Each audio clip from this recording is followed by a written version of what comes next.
Yes, the, the standard that we have over here, this standard is replacing IAS 39. Okay, financial instruments, those days they have been using 39, IAS 39 and 32 for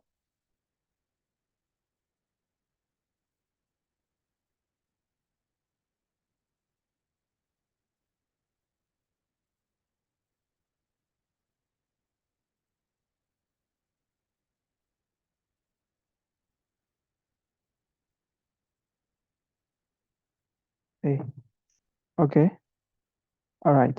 So like gone are the days they have been using IAS 39 for financial instruments. But after 2 years or 3 years ago, I don't know when it was introduced, they have now replaced the 39 with what? 9, IFRS 9. So if you are doing financial reporting and corporate reporting, this sitting financial instrument will come, whether you like it or not. Financial instrument will come. But I don't know whether the questions that you are going to see over there, it will be similar to questions that we have solved. I don't know. I don't know. All right. So financial instrument, it will come for both corporate reporting and financial reporting. So you have to take note of that. You have to take note of that. What are we saying financial instruments? What are we calling financial instruments? What are we calling financial instruments? Okay, basically, when an investor or when company A acquires 70% of the ordinary shareholdings of company B, we are saying that company A has control over the company B. That is what we basically see. When company A is investing in the equity shares of company B, and that is giving them a 70% shareholding, we say that company A has control over company B. Therefore, we account for this one using business combination, IFRS 10 and IFRS 3. Okay, if company A acquires 25% of B, we say that, okay, A is not having control. A is not having control over B, but they're having what we call a significant influence. They're having what we call a significant influence. So we account for this using associates, which is IAS 28. Okay, investment in associates. We account for that using that. But the question now is, what if A acquires only 10% of the ordinary shareholdings of B? How are we going to account for this? This will now be classified as financial asset. This will now be classified as financial asset in accordance with what? With IFRS 9, financial instruments. So A will classify the investment as a financial asset, and B will classify that particular investment as financial liability. Okay, so financial instrument can be an investment in the shares of what? A different company. Or financial instrument can be any instrument that is tradable. But this instrument will indicate a contractual right to receive what? Cash. So if we talk about financial instrument, we are talking about any contract that will give you the right to receive maybe a fixed cash from investment of another entity. So if you invest in the ordinary shares of the company, it means that at the end of every year, they will give you a dividend. If you invest in the debentures, in the debts, in the loans, or if a company issue a debenture and you invest in it, at the end of every year, they will give you interest. They will pay interest. And if the debenture is redeemable, it means that at the end of the tenor or at the end of the duration, the company will pay back your money to you. So you can see that you are investing in a debenture, but you have the right to receive what? A constant cash flow or a variable cash flow within a particular period. All right, so if we talk about financial instrument, we are just talking about any instrument that is tradable or any contract that is giving the right to cash from one company to another company. It can also be the two companies now exchanging what?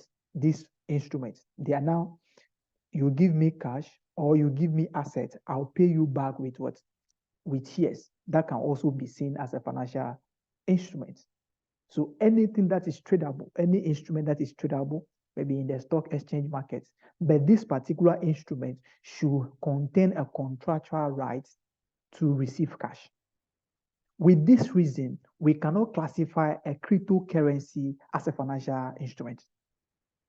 Bitcoin cannot be classified as a financial instrument because the holder does not have any right to receive what? Annual or constant cash flow from anybody.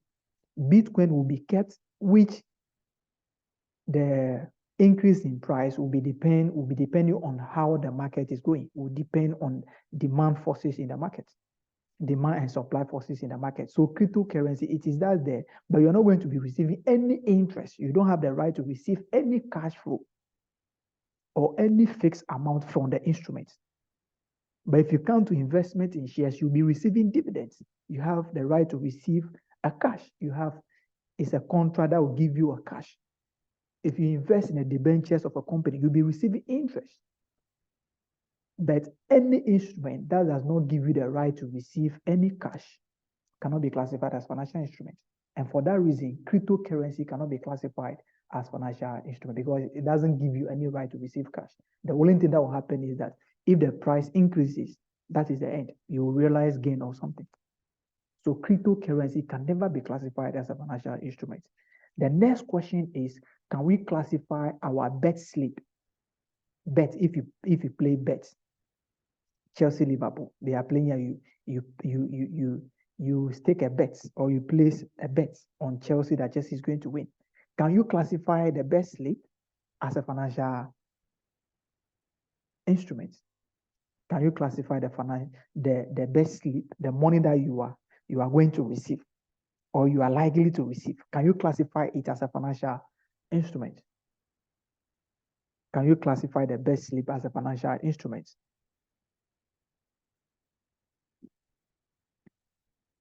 Yes, now Patrick. Okay, maybe you are not familiar with what I'm saying. You see, so the best sleep is for you, we the young ones. So I'll look for the young people and ask them. Okay. Osna Patrick, you have idea about it? Please, I'm very young, but I'm not an old man. Okay. But you can still be a young man, but you don't have any idea about this thing. Maybe you can be a kufe. So, but if you can, with the basic understanding that you have about financial instruments, can we classify the bet slip, the bet slip? All right. So I don't think that the bet slip would give you a fixed rate. The claims that you have to make is not guaranteed, unlike the other financial instruments like debentures and all that. But with the bet, it's a game of chance. You can have it, you can't have it. So there is no fixed claim on it. Okay. So therefore, the base slip cannot be classified as a financial instrument. Instrument, yes. Okay, that's nice. Any other person before we move on?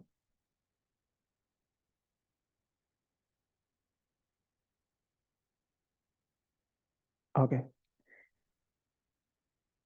Okay. The base slip is representing a potential cash flow that you are going to receive. But you can only receive this cash flow depending on something that is going to happen. So you can see that the cash flow, you are going to receive it based on something, based on a condition that the teams that you have taken or you have placed your bet on are going to win. Okay, using the prudent concepts that you should not always be anticipating what? Again, you should be anticipating what? It is better to make provision for loss than again. And the best slip is a contingent asset. It's a contingent asset. The money will become yours if all the teams are true. If all the teams, all the slip have gone through, that is where you are going to receive your money. And the best slip is not even giving you a cash flow.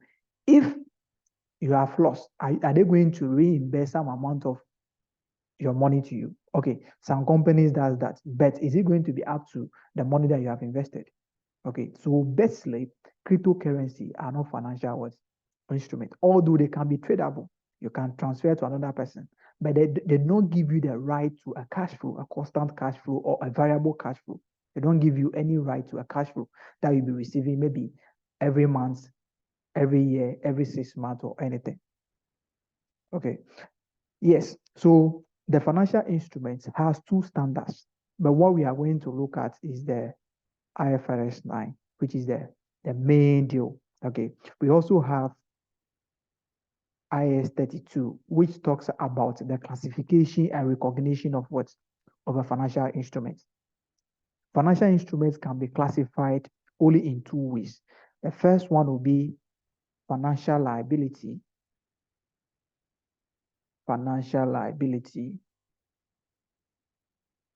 and financial assets. Okay, so financial liability and financial assets. Okay, if you come to this place, the seller is the one who is going to classify the instrument as a financial liability. Because if you are selling to me, I'll give you money and you'll be having my money. So you are selling debentures to me. So I'm going to give you money. And because my money is with you and you are giving only debentures, I'm having debentures in your company, you are owing me. So the seller will always be the one who will be having or who will classify the instrument as a financial liability. Yeah, Gina. I want to know, they are also having a different class. I don't know, in the one of the, I want to know, is it different from this one? Yes, I'm the actually confused. other classification comes under this one. This is the major classification. But under the financial liability, under liability, we have current liability and non-current liability, isn't it? Yes. Yes. So under the financial liability, we classify them current liability and non-current liability. Okay. So those are the other classification that you are saying. Are you okay? Yeah. Okay. So the two major classification are financial liability and financial assets. And the person who is going to classify the instrument as a financial liability is always the seller. It's always the seller. So you are the one who is going to issue the debentures and people will come and invest in it. So you are the seller and you are going to classify this as a liability. If you come to the financial assets, it is always the buyer. So if you purchase the debentures in your books, you will be saying that is an asset to you. In your books, that will be an asset to you. So if you come to the IS 32, it talks about the classification and recognition of the financial instruments. So classification can either be a financial liability or financial asset. Okay, the classification will be either financial liability or financial assets. Okay, so with that we are, yes, please. Please, what about the equity component? In case the instrument is irredeemable. In case the instrument is what? Irredeemable. Which of the instruments? We have two instruments. It can be debt, it can be equity. Maybe the equity, that's what I'm talking about. Okay, if the equity is irredeemable, the equity that we are talking about, preference shares are not part. Yes, please. Okay, so you are talking about ordinary shares, isn't it? Yes, please. Okay, whatever be the case, it can be classified as a financial liability or financial asset, depending on who is preparing a financial statement. Okay, sir. All right. But basically, either it is a debt or it is equity. The classification is financial liability or financial assets. But under this one, we have sub-classifications. The same way, if you come to asset, we have current asset and non-current assets. So if you come to financial assets, we have sub-classifications, but the major classification is financial liability and financial assets. Oh. or the distance. I don't know.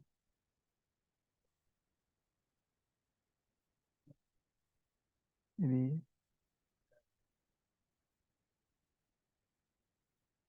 Or you make no very good talk. All right. So, Auntie Abeta, I hope you're okay with that. Yes, please. Okay. Okay. So basically, this is the 32. The 32 talks about the classification.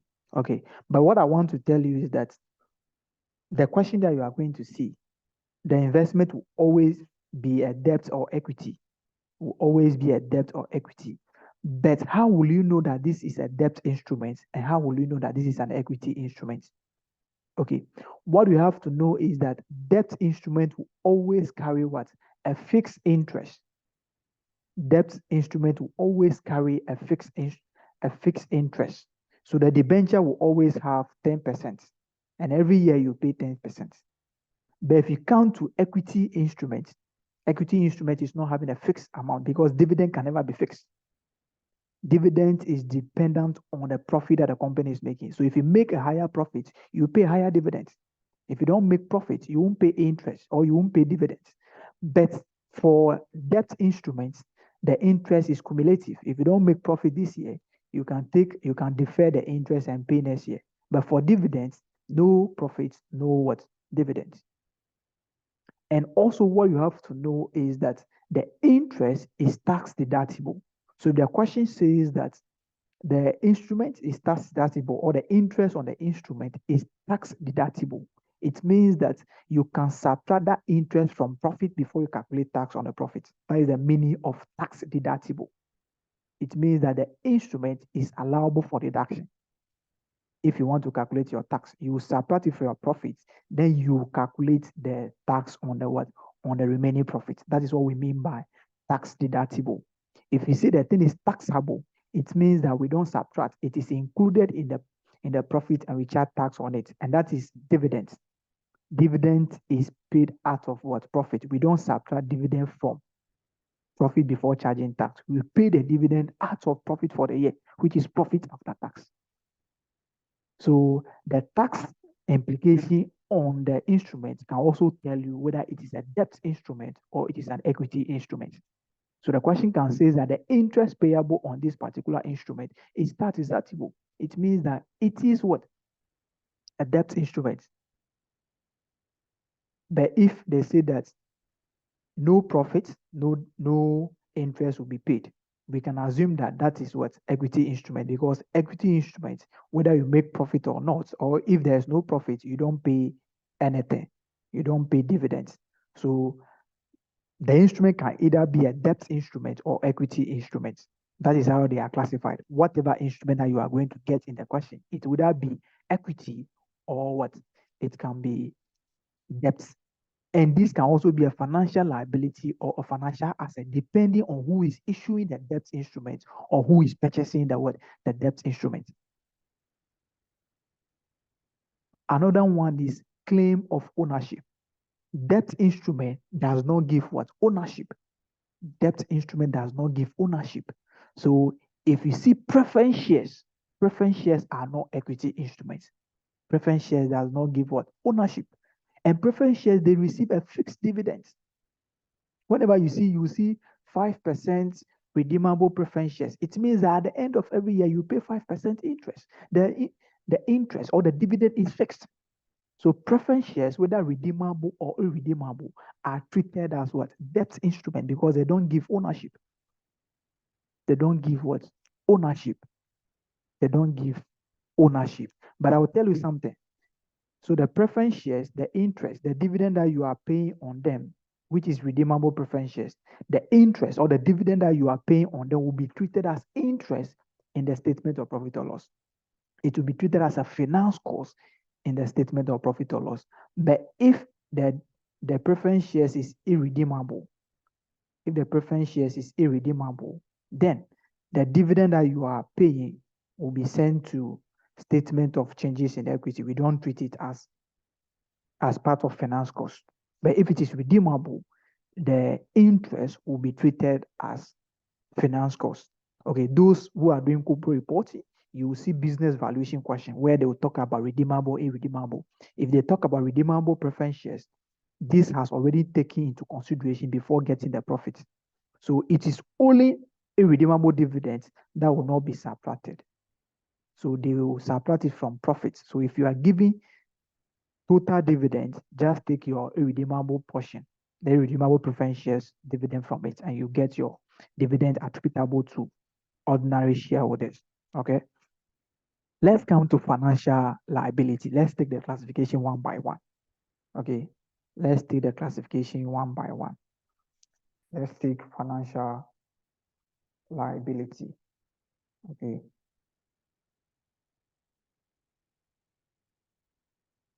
So let's take financial liability.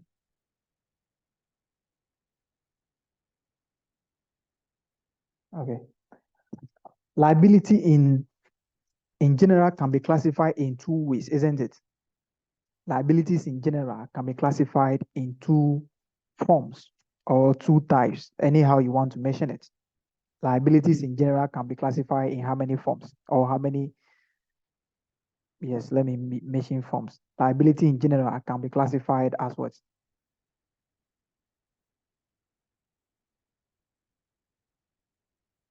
Liabilities in general can be classified as Liability.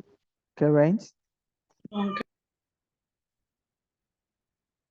current liability, and non-current what? Liability. Liability. Okay. But if you come to financial liability, we don't, though there are still current liability and non-current liability, but we don't call them that name. Okay. So the current liability is called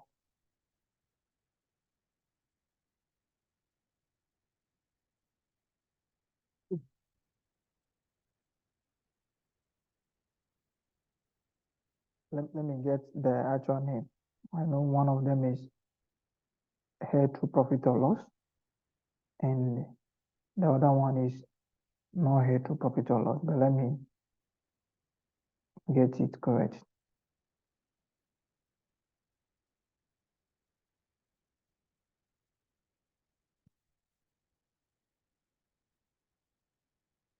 Okay. The current liability is called head at fair value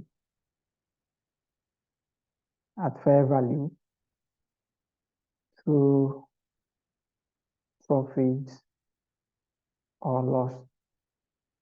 And the non-current liability is called head at fair value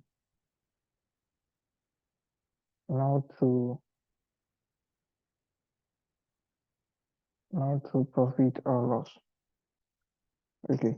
So the current liability in financial instrument is called head at fair value through profit or loss. And the non-current liability, it is called head at fair value, not through profit or loss. What is the meaning? Head at fair value through profit or loss means that the instrument is held for speculative purposes or trading purposes. So the question can say that this instrument is being held for trading purposes or speculative purposes. So what they are trying to say is that within a year they can sell it. So it is just there when there is a good market or favorable market for the instrument, they can dispose it.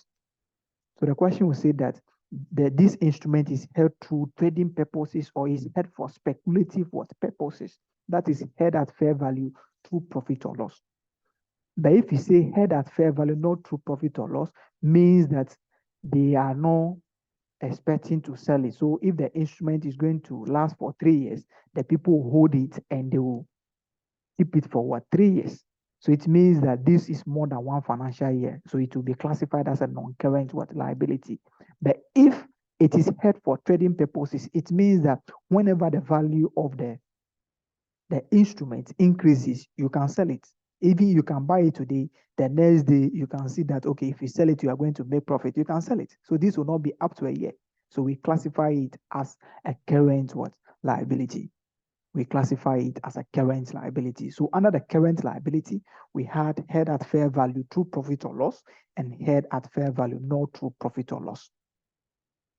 Okay, let's talk about how do we initially measure this. How do we initially measure this? Let's come to if you issue the instrument, if you issue the debt instrument to the subscribers or to the buyers, if it is for trading purposes, how are you going to classify it? If it is for trading purposes, how are you going to classify it? It will be classified as held for asset liability held at fair value through profit or loss or current assets. How do you measure it at the date of the transaction? That is what we call the initial measurement. At the date of the transaction, what value are you going to attach to the instrument in your financial statement? What value are you going to attach to the instrument in your financial statement? What value? What value are you going to attach to it? Okay, let's assume that on January 1, 2X1, the company issued a debenture to the value of 20,000. The company issued a debenture to the value of what? 10,000. Okay, and this was issued at a discount of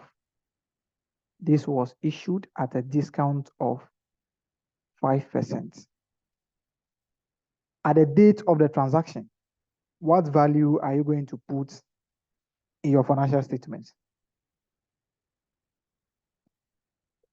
At the date of the transaction, what value are you going to put in your financial statement?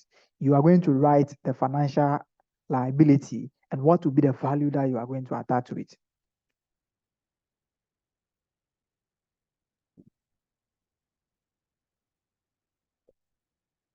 What will be the value that you are going to attach to it?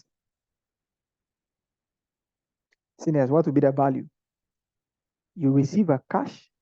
The instrument was issued at 20,000, but you issued this at 5% discounts. So it means that the people are going to give you only 95% of that in cash. And I'm saying that at the date of transaction, which is January 1, what value, how are you going to record this particular transaction? 19,000. You are going to put 19,000. Yes. Someone is saying that 19,000. Okay. Someone is saying that 19,000. How did you get the 19,000? You calculate 25% on the 20,000. Okay. You calculate 95% on the 20,000. Is that the case?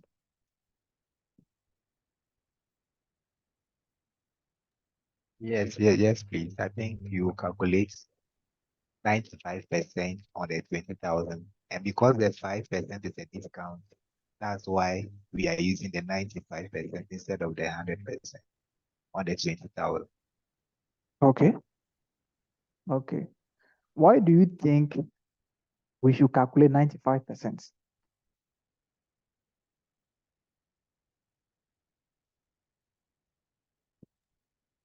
Hello there. Yes, please. Discount, to my knowledge, discount is given for items purchased. So when we are calculating the cost of an item and there is discount, we take away the discount from the percentage, which is equal to 100%, then we multiply the remainder by the cost to get the actual payment that's having received. Okay. That is nice. That is nice. But do you know that you taking a discount from the 20,000 means that you are capitalizing the discount?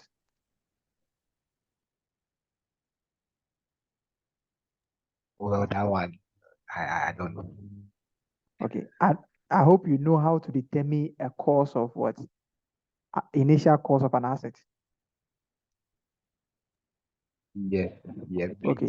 So if you are determining the initial cost of the asset, which of the discount do we subtract from the cost, from the list price or the purchase price? Trade discount. It is what? Trade discount, isn't it? Yeah. Okay. How would this instrument be classified? It will be classified as a current what? Liability, isn't it? Yeah. Which will be exhausted within a year, isn't it? Yes. Okay. Therefore, the discount will also be exhausted within a year. Am I correct? Yes. Any expenditure or any item that will be exhausted within a year will be classified as what? A revenue item, isn't it? Yeah. Yes. Robert. Say, So right now, I think that you are now moving from the 95% to different thing. So tell us what you are moving to now. What is your new position?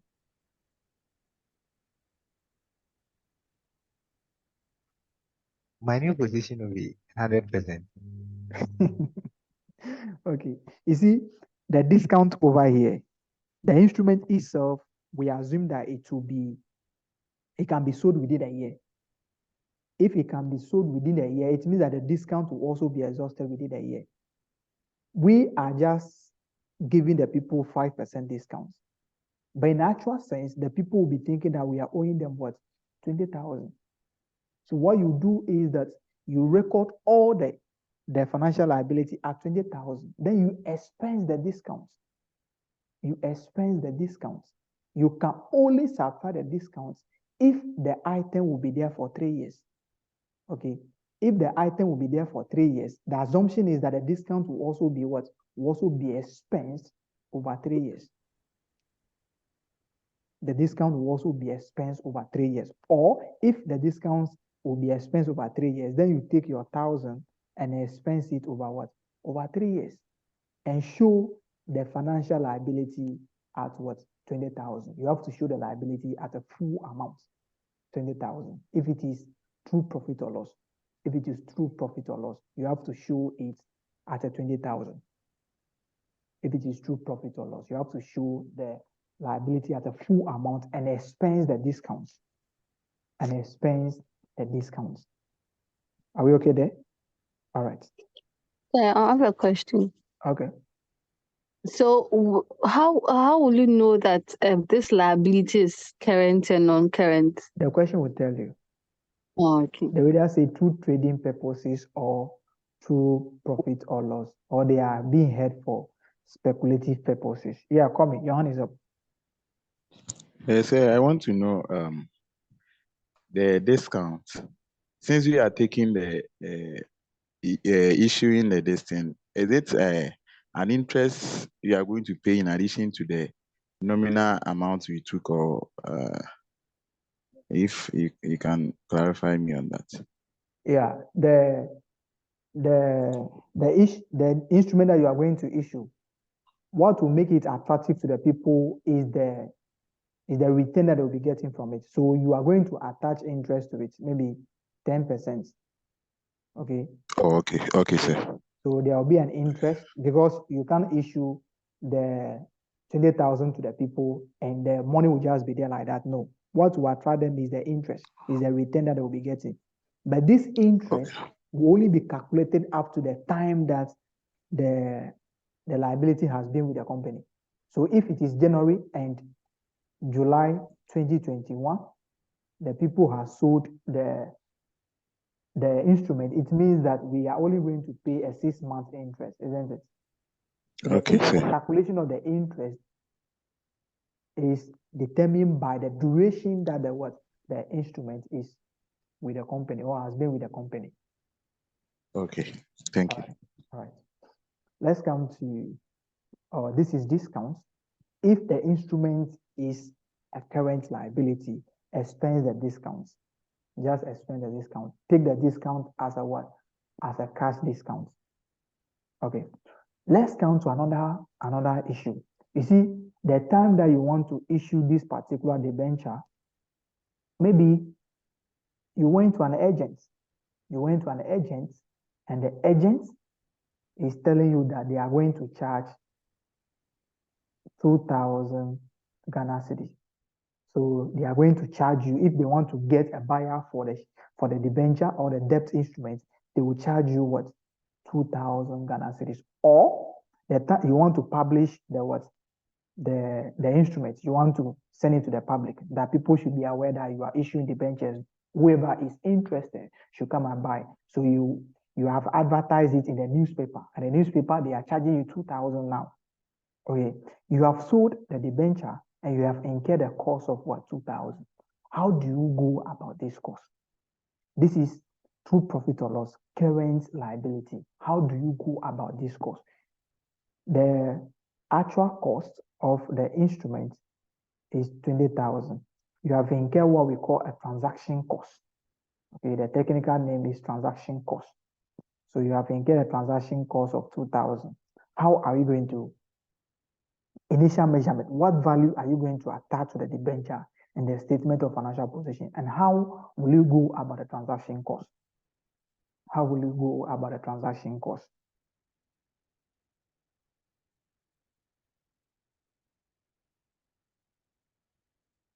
How will you go about the transaction cost?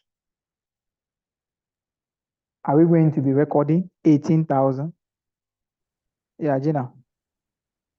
So I think just like how you gave the example with the like how we do recognition for initial measurement for PP. Probably, I think since it's a cost which is directly linked to we getting a buy and then the cost of the assets, I think we should deduct the 2,000 from it to get 18,000. Okay. That's what I think. That is a nice thought, but I'll think about it.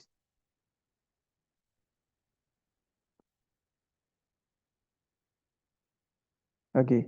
How many years are we expecting this item should be here? The liability should be with us. How many years are we expecting it? Within 1 year. Within a 1 year, isn't it? Yeah. Okay. Okay. So if it is within the 1 year, you see what we do, is it the reason why we have been adding those costs? The handling cost. Is it the handling cost, the delivery cost, and those things? The reason why we have been adding it to the purchase price of the asset is that they are just a one-time what? Payment, which is relating to what? To the PPE. So the assumption is that we are paying this amount to cover the useful life of the asset. So if the asset is having a 50 years and we pay a delivery fee of 5,000, it means that since the delivery fee was paid in relation to the asset, we also have to what? Spread the 5,000 over the useful life of the asset, because the assumption is that we have paid it to cover the what? The useful life of the asset. That is why we add it to the initial value of the asset and depreciate all of them over the remaining useful life of the asset. Another way of doing this is that you take those costs and now depreciate them over the useful life of the asset and add it to the depreciation, and you get the total depreciation if you add all the costs. So we are adding it because we assume that they are one-time amount that we have paid, and we pay them to cover the useful life, the entire life of the asset. So since it is relating to the asset, we have to spread it over what? Over the life of the asset. That is why I said that if you have a business permit, and a business permit, you will be renewing it at the end of every 5 years. Okay, you are paying this particular permit because of the building. But if the building is having 30 years, if the building is having 30 years, and you are going to be renewing the what? The permit every 5 years, how will you add 5 years cost to 30 years cost? It doesn't make sense. So what you do is that the cost of the building have to be separate, and the what? The permit must be what? Amortized over what? 5 years. Don't add it, because it is not for 30, it's not for 30 years. It's not a one-time amount that you are paying. So the transaction cost over here, this amount over here, will be what? Will be consumed over 1 year. If it will be consumed over 1 year, it means that it is an expenditure. Just send it to profit or loss. So if the instrument is true fair value, true profit or loss, discount will be expensed, transaction cost will be expensed, because they all be consumed within what? 1 year. They all be consumed within 1 year. So they are just like a revenue item. They are just like a revenue item. So if you come to financial liability, true profit or loss, fair value through profit or loss. The instrument is initially measured.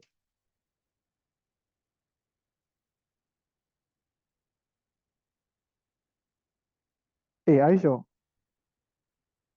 Yeah, so we are in two different classes. There's another class going on for IS 30 something also. Hey, really? It was posted in the group page. You can take a look at it. Okay. So the choice is yours. The choice is yours. Okay. So if you come to non-current asset, or I say non-current asset, if you come to financial liability through profit or loss, discount is expense, transaction cost is expense. The item is initially measured at what? Fair value. Any transaction cost, profit or loss, any discount, profit or loss. What do we do subsequently? At the end of the year, we look for the fair value movement in the assets, in the liability, or in the instruments. So if at the beginning of the year it was 20,000, and at the end of the year it's now 25,000, what is happening? There's a gain. There's a gain of what? 5,000. So this gain will be sent to profit or loss because the instrument is classified to profit or loss.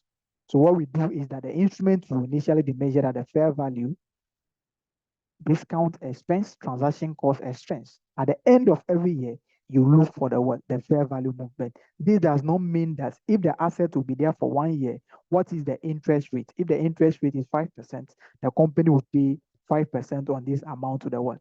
To the instrument holders or the debt holders. They will pay to the debt what?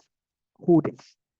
So if the question gave you the interest rate, if the instrument will be there for 1 year or the instrument will be there for 9 months, you calculate your interest for 9 months and send it to profit or loss before you do your fair value what?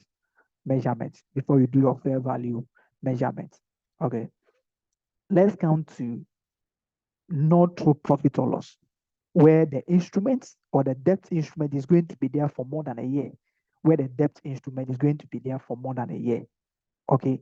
If the debt instrument is going to be there for more than a year, what we do is this. You are going to have your fair value or your cost, which is at 20,000. Then you have your discount of 5%. Then you have your transaction cost of 2,000. Okay, then you make it to be 2,000.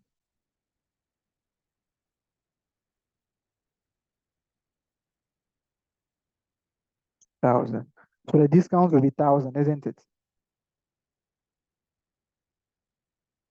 The discount will be 1,000. Am I correct? Yes, Okay. 1,000. So let's assume that the instrument will be in the company for 3 years. It means that this discount will also be what? Will also be consumed over what? 3 years, because we are giving the discount in relation to the what? To the instrument. We are giving a discount in relation to the instrument. We are giving a discount in relation to the instrument. So the discount will also be what? Consumed over the useful life of the what? Of the instrument. So what will happen is that someone can decide to capitalize what? The discount and amortize it over 3 years. What will happen to the transaction cost? How many years are we going to consume it?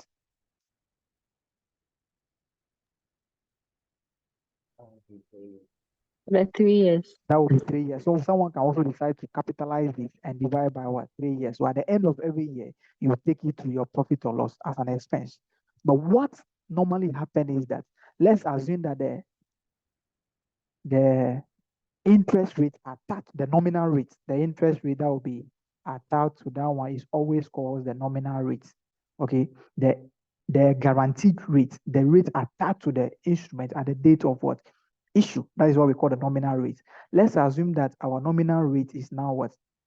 10%. So it means that at the end of every year, we'll be paying interest of, at the end of every year, we'll be paying interest of 2,000 on the instrument, isn't it? At the end of every year, you'll be paying interest of 2,000 on the instrument. Okay, mostly what will happen in the exam is that they will give you the nominal rate and they'll also give you effective interest rate. What is the effective interest rate? The effective interest rate is the actual yield. Actual yield. The actual yield is what we call the actual return. Why would they give you the effective interest rate? They will give you the effective interest rate because you are capitalizing the discount and also the transaction cost. So what will happen is that if this should be an asset, it means that the asset will be depreciated over 3 years. What do? The transaction cost and the discount will also be what? Will also be consumed over 3 years. So if that happens, let's just add all of them and amortize them over 3 years. That is what they do. So if it is financial liability, not through profit or loss, what we do is that the discount will be capitalized, the transaction cost will be capitalized. Why are we capitalizing them? Because they are relating to the instrument. So if the instrument is going to be there for 3 years, it means that this expenditure will also be expensed over 3 years. All right. Why are we doing this? Because the question will always give you what? Effective interest rate. So if you are not giving effective interest rate in the question, what you do is that you take your 20,000, you charge your interest on it, then you what? You capitalize this 2 and divide it by 3. So that will be 3,000 divided by 3. But when you are giving effective interest rate, it means that they have already considered the discount and transaction cost before giving you the what? The effective interest rate. And let's look at how we calculate the effective interest rate. Okay. If this should be an asset, it means that the discount and these ones will be capitalized. We are going to add it to the asset, but this is a liability. Okay. Let's not go there. The discount that we are having, assuming we are getting all the 20,000, it means that we are going to incur the discount. So if you are incurring the discount, maybe you are paying the discount, it will be credit cash and debit what? Discounts. But you don't want to have a discount account. So you want to capitalize the discount. So it will be debit liability. And you know that if you are debiting liability, it means that we are reducing the liability. Liability is having a credit balance. So if you are debiting liability, it means that you are reducing the liability. So what we do is that the discount and the transaction cost will be capitalized. The discount and transaction cost will be capitalized. The discount and transaction cost will be capitalized. So what we do is that the initial measurement will be the purchase price, which is 20,000. Then the discount is an expense, so it has to be debited. So we do discount of 1,000. Then we count the transaction cost. Transaction cost will be 2,000. So we now have 17,000. This is now the fair value. But the question is, what will be the interest that we will be paying every year on this particular instrument? What will be the interest that we paying every year? What will be the interest that we paying every year? What is the interest that we are paying every year? The interest will be 2,000. Am I correct? The interest will be what? 2,000, because they are issuing this at 10%. So the 10% will always be at the what? The nominal value, which is 10% of 20,000. That will be 2,000, isn't it?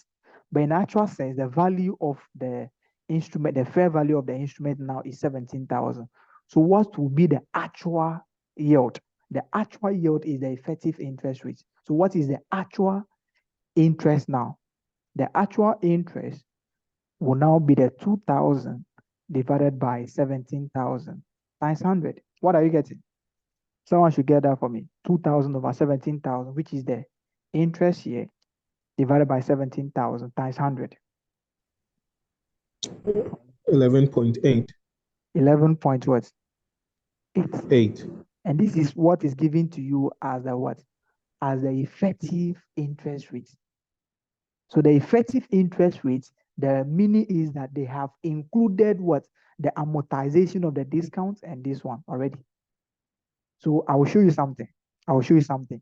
If we add the discounts and transaction costs, it will be what? 3,000. So it will be consumed over 3 years. So every year it will be 1,000.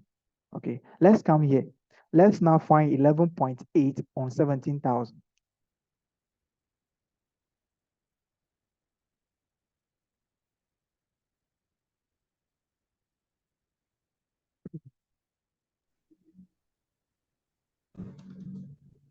It's 2006. Is what? 2006. 2006. Okay, find Yeah. 11.8 on the 20,000.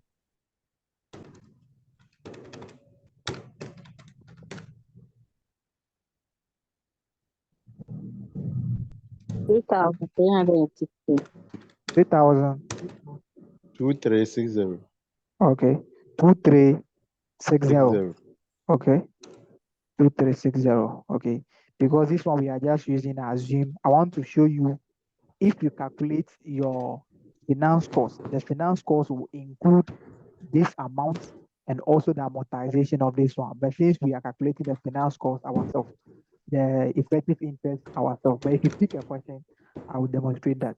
So what I want to say over here is if you are giving effective interest rates, if you are giving a nominal rate, and also the nominal rate can also be called a coupon rate. Okay. So if you are giving the effective interest rate and then the coupon rate, what you do is that any discounts and the transaction cost will be capitalized, which will be subtracted from the purchase price of what? Of the liability. The reason is that this amount, the capitalization of this amount and amortization of the 3,000 has already taken into consideration before calculating the effective interest rate. Or if you don't want to do it like that, you can take your 20,000 and you calculate your interest on it. What is the interest that you are paying? That would be 10% on 20,000. So every year you are paying interest of 2,000 on the instrument. The discounts and transaction costs will also be consumed over what? 3 years. So every year, how much am I sending to profit or loss? That will be 3,000 divided by 3, and that will be 1,000. So you can account for them separately if you are not giving the effective interest rate. The question gives you only coupon rate. It means that they haven't taken into consideration the discount rate and also the transaction cost before determining the rate. So when you are giving effective interest rate, it means that they have taken into consideration the effect of the discount and transaction cost on the purchase price. So if there's a transaction cost and a discount, the effective interest rate will always be higher than the nominal rate because you are charging your nominal rate on a lower amount. Okay, Nick. So does it mean that you can you hear me? Hello? Yes, I can hear you. Yeah, so does it mean that with that one you do not there's nothing to capitalize? I mean, in terms of the transaction cost and the discount. When you are giving a coupon rate, no effective interest rate. When you are giving the effective how do you call it? Effective interest rate. The effective interest rate, it means that you have to subtract the transaction cost and then the discount from the purchase price. But you still amortize it. Yeah, you amortize it. That this one is carried through amortized cost. But the only thing is you are not going to amortize this one separately now. You're not going to classify them as an asset and you amortize them over 3 years. The meaning is that they have taken them into consideration before determining the effective interest rate, which might be 12%. Okay. Okay, so you only deal with the effective interest rate. Yes, you only deal with the effective interest rate and the fair value after subtracting that. It means the meaning is that you see the 10%. Okay. The 10% is the nominal rate, isn't it? Yes. Okay. But you can see that this one has increased by 2%. So the increment of the 2% is the amortization of the transaction cost and the discount cost. The discount. Okay, so if you calculate it, you can separate it, the interest and then the amortized one. So the question will always give you the effective interest rate. If you are giving the effective interest rate, then you have to capitalize the discount and the transaction cost by subtracting it from the purchase price. Then you now calculate your finance cost or your interest on the net realizable value or the net Additional. fair value, Okay. which is the 17,000. Okay. Okay. But if you are not giving effective interest rates, it means that they haven't taken into consideration these two values. So Okay. your nominal rate will just be on the nominal Have you value. asked? Then you amortize this. I think yesterday or one of the teachers was asking for the washroom keys. I don't know whether. So you're not okay. You're not talking to us. Sorry.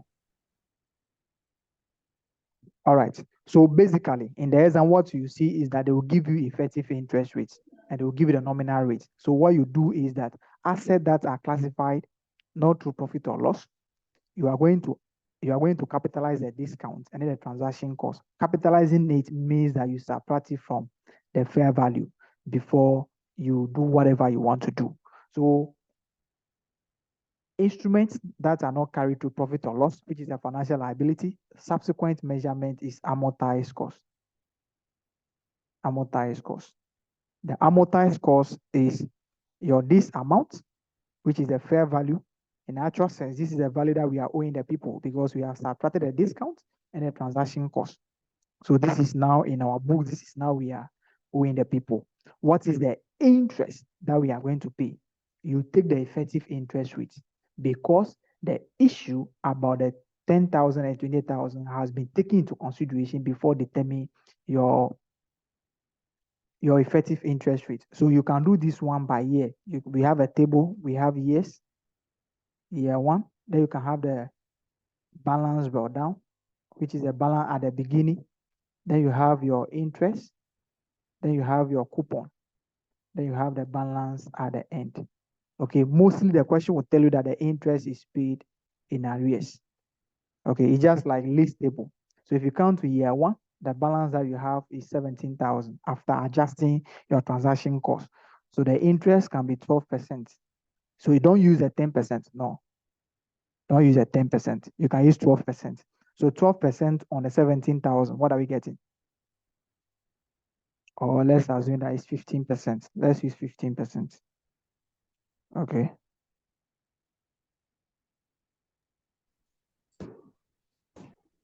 Let's- 2,550. Okay. So let's use 10%. Let's use 15%. 15% will give us 2,000. 550. Okay.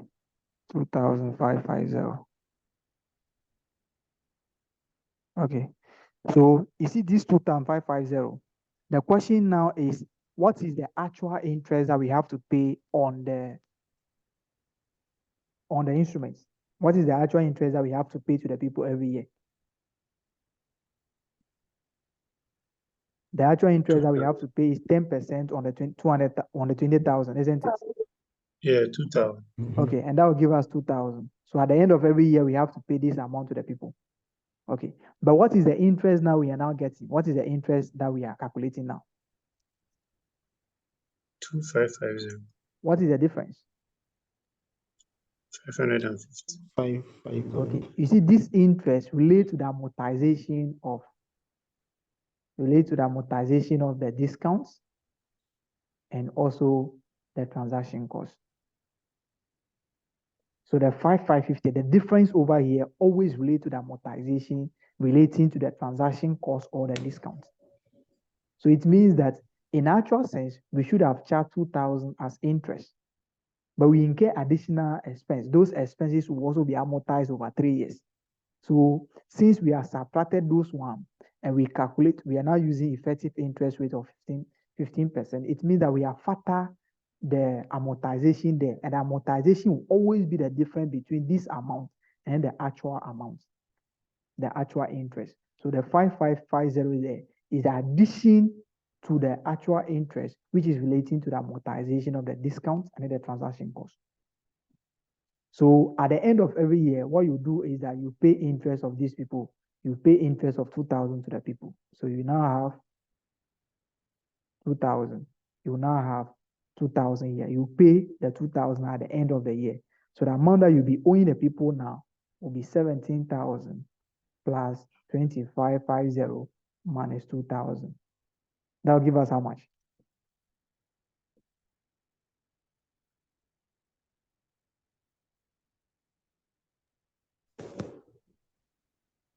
That'll be 17,550. 17,550. 17,550.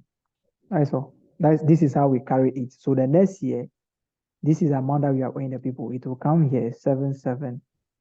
Okay, this is not 77. It will be 75550. Then we charge the interest 15% on this. Then every year you pay this amount. Every year you pay this amount. So the question will always give you effective interest rate. If you are given effective interest rate, capitalize the discounts and any transaction cost, subtract it from the purchase price, then you now come to amortized table like this. The instrument can be issued at premium. You can see that we have looked at discounts. The instrument can be issued at what? A premium. If the instrument is issued at a premium, what is the meaning? If the instrument is issued at a premium, what is the meaning? If the value of the instrument is 20,000, but we have issued it at 22,000, what is the meaning? We have issued it what? At 2,000 above what? The actual value, isn't it? And the 2,000 over here is what we call the premium. This 2,000 over here is what? It's a gain, isn't it? The 2,000 is a gain. Yes. The 2,000 is a gain. So if the instrument will be 3 years, it means that the 2,000 must also be what? Amortized over what? 3 years. Every year we take what? That portion to profit or loss as a gain. But what you do is the question will give you effective interest rate. So if the question is giving you effective interest rate, what you do is that you add the premium to the what? To this amount. You add a premium to this one, then you now have 22,000. And the effective interest rate for premium will always be lower than the normal, or always be lower than the nominal rate. Will always be lower than the nominal rate. So the question, they can say that the instrument has been issued at a premium. If it is a discount, we subtract. If it is a premium, it is the opposite. We add. And the effective interest rate given to you will be lower than what? The nominal rate, because you are going to charge the interest on a higher amount. So if you are charging something that is higher than the nominal rate, it means that you'll be having a higher amount which cannot cover the amortization of this. Okay, but if it is a discount, the effective interest rate will always be higher than the nominal rate, because you are going to charge the interest on a lower amount. So it must be higher. So if it is a premium, the premium will come with a lower effective interest rate compared to the nominal. If it is discount, the effective interest rate will be higher than the nominal. All right. So this is how you are going to show it. The finance cost, the interest will go to profit or loss every year, but the balance carried down will go to statement of financial position as either a non-current liability or a current liability, because the next year, the final year, it will be shown as a current liability because it will be paid within the next year. So it will be shown as a current liability.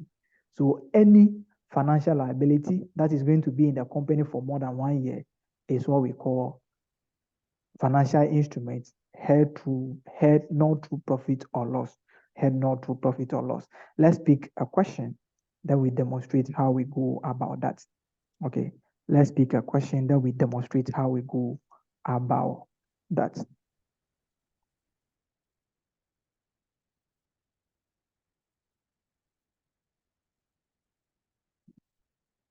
Okay, let's look at question 2, tutorial question 2.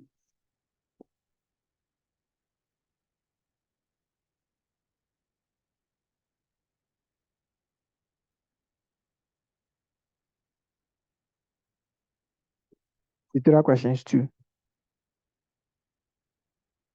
Auntie Eunice, are you there?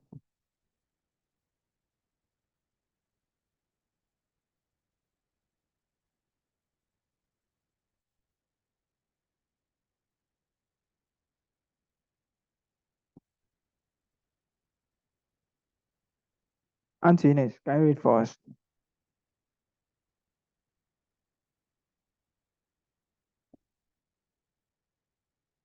Yeah, Sinanik, my reader is not here. Can you read?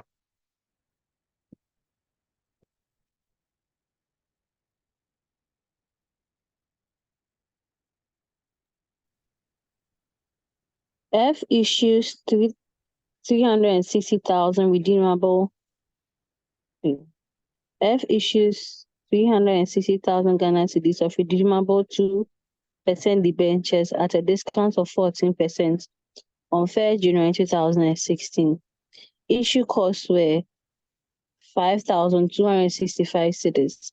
The debenture will be redeemed on 31st December 2018 at par. Interest is paid annually in arrears, and the effective interest rate is 8%. Required. Show the effect of the transaction on the statement of financial position and statement of profit or loss for the 3-year term of the debenture. Okay. So this one, you see, the question is not telling you whether this is what current liability or non-current liability, but you can see something over there to identify that this is what a non-current liability or a current liability. When was the instrument issued? 1st January 2016. When will it be redeemed? 31st December 2018. So you can see that it will be more than a year, isn't it? 2 years. So since it will be more than a year, that will be a non-current what liability. Are we okay? Yes, sir. Okay. Redeem means they are going to buy the thing back. They are going to give the money to the people back after 3 years. So let's come to the initial measurement. The initial measurement. Let's come to the initial measurement. Okay. The initial measurement, let's put a value there. We have the purchase price. We have the purchase price. The purchase price is what? 360,000. Okay. What are you going to do with the discount? The discount will also be consumed over 3 years. So we capitalize it. It will be spread over 3 years. So 3 we years or capitalize. 2 years? It's 3 years. Okay. All right.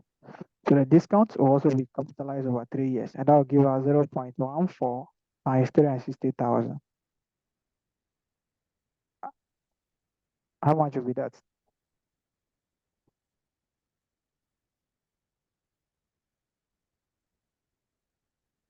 That'll be 50,400. 50,400. Okay. The transaction cost, what will happen? We'll subtract it. The transaction cost will also be capitalized. Yes, to Because, capitalize. okay, it will be consumed over 3 years. So since we are capitalizing this is an expense. So since we are capitalizing this will be subtracted. Are we okay? Okay. Yes, sir. 5265. What will now be the new amount?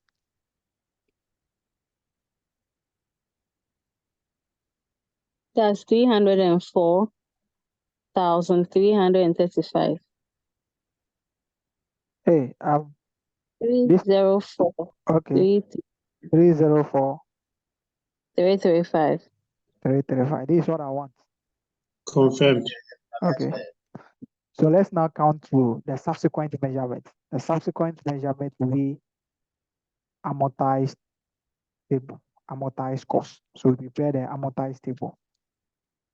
So the subsequent measurement, subsequent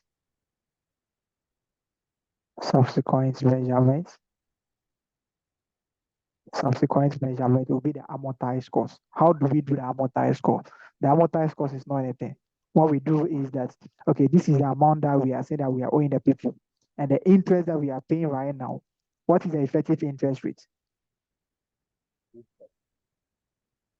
You can say that it is 8%, isn't it? Okay, they are giving you 8% because the actual amount that you should have calculated the 2% on was 360,000. Now you have what? You have subtracted 50,400 and 5,265. These two costs should have been capitalized and amortized over 3 years. But since you have subtracted it from this one, it means that we need a percentage so that the percentage can give us the 2% over here, which will be interest, and also this plus this over 3 years, which will also be a cost. We need a percentage so that if we calculate it on this amount, it can give us the actual interest that we'll be paying every year, which is 2% plus the amortization of what the discount and what the transaction cost. That's what they will give you the effective interest rate. So if you are not giving the effective interest rate, just calculate your 2% on this. That is the interest that you'll be paying every year. Add these two and amortize them over 3 years. But since they are giving you an effective interest rate, it means that if you apply the effective interest rate on this amount, it will give you your 2% interest, and it will also give you the amortized cost for 1 year of these two costs. Let's try that and see. Okay, so if you come to the subsequent measurement, we do it for 3 years. The question says do it for 3 years. So we do the balance drawdown or the balance at the beginning. Then we have the interest, because the question says that interest is paid annually in arrears. So you accrue every amount, then you pay the amount at the end of the year. So you pay the amount at the end of the year. They can see the interest is paid in advance. In that case, it means that you are giving the interest amount to the person at the beginning. So how much are you owing the person? You are going to subtract the interest that you have paid from the amount that you are owing at the beginning before you charge the interest. So it's just like a lease renter in advance and a lease renter in arrears. So this one is the arrears that we're talking about. It means that the money will be with you from the beginning to the end before you pay something at the end. So it means that the money has been with you for a year. We charge interest for a year. So this one, you always be interest in arrears. So you count to the coupon. The coupon is the amount that you are going to give to the people at the end of the year, which will always be the 2%. That is the interest that you are going to pay the people. But we are only doing this just to take our interest and also the amortization for those two. So let's now come year one. We start with this amount. Since we are using effective interest rate, we use the fair value after everything. So that would be 30433,335. The interest rate is 8%. How much would be that?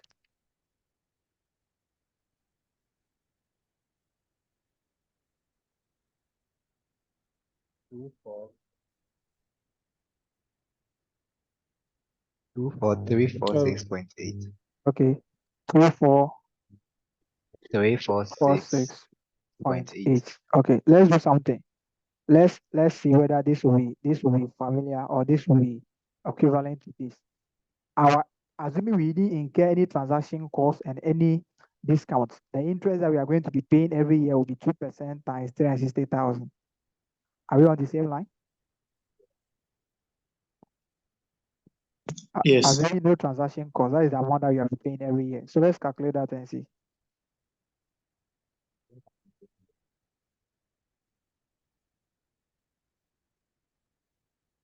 I'm getting 7,000. Okay, 7,200. Okay. Okay, 7,200. Okay, let's come here. So the transaction cost and the discount will be capitalized. That will give us 5,265.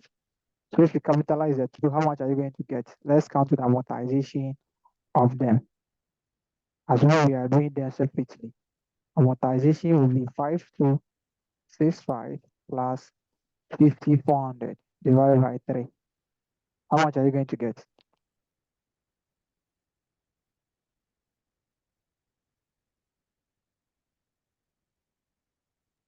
18,555. 18. 1,555. 5, 5, 5, 5. Add the 2 and see something. You can see that they will be like 20 something thousand, isn't it? 25,757. Okay, 25,750. So the cost, this thing is the calculation of the effective interest rate. Maybe they approximate it. Okay, so this finance cost over here. So it means that if nothing has happened, this is the amount that we are going to be paying to the people every year. So we pay 7,200 to them. That is the amount that we are going to pay to them. But we are having this higher amount as a result of what? The amortization here. So included in this amount, we have our 2% interest. The remaining one is relating to the amortization. So this particular interest over here, in the statement of profit or loss, you can do it like this. You have your nominal interest. You have your nominal interest with 7,200. This is the interest that you are going to pay on the debenture. Then you now count your amortization of the transaction, the this and this, which will be this amount minus 7,200. What are you getting?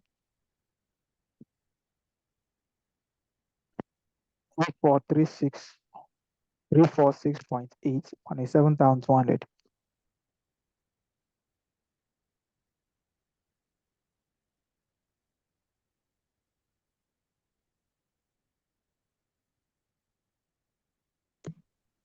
Seventeen one four six 7146 point what? point eight. 0.8. So this will give you 24346.8. This is the component of what? This is the component. This is how this is done. So whatever be the case, you still pay your interest. And the interest is the 7,200, which you are going to pay at the end of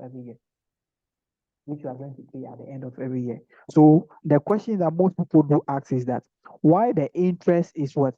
24,346.8, and we are saying that this is the amount that you are paying. No, the interest is 24,346 because it includes the actual interest and the amortization of these two costs. This amount we have paid it already. It's an expense, but this is what we are going to be paying to the people at the end of every year. So this is the amount that we pay. It means that if no transaction cost, it will be 7,200 interest over here. 7,200 we pay, so it will be zero. So if you want to get a balance at the end of the first year, it will be this balance plus this minus this. What are we getting?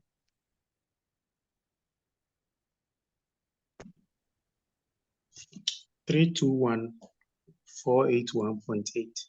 321 481.8. 481.8. Okay, let's go to year 2. I would understand it is clear now. Okay. Financial instruments is an area that it will come, whether you like it or not. Okay. So what will be our opening balance now? This will be our opening balance for year 2, isn't it? That will be 321 481 418 or 481. Okay, 481.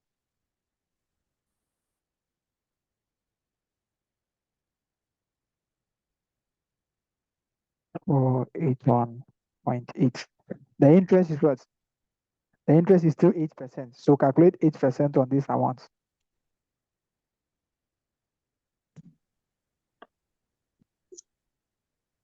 25718. 2571.54. 718.54.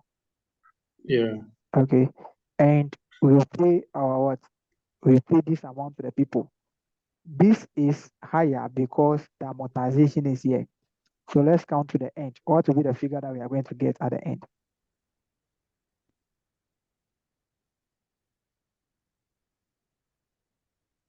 $340,000.34. 340.34. So let's count to year 3. Year 3 will be 340.34. The interest. What will be the interest on that? 8%. 27,200. 27,200. Okay, let's see how much are you going to get. This will be the same as 360,000.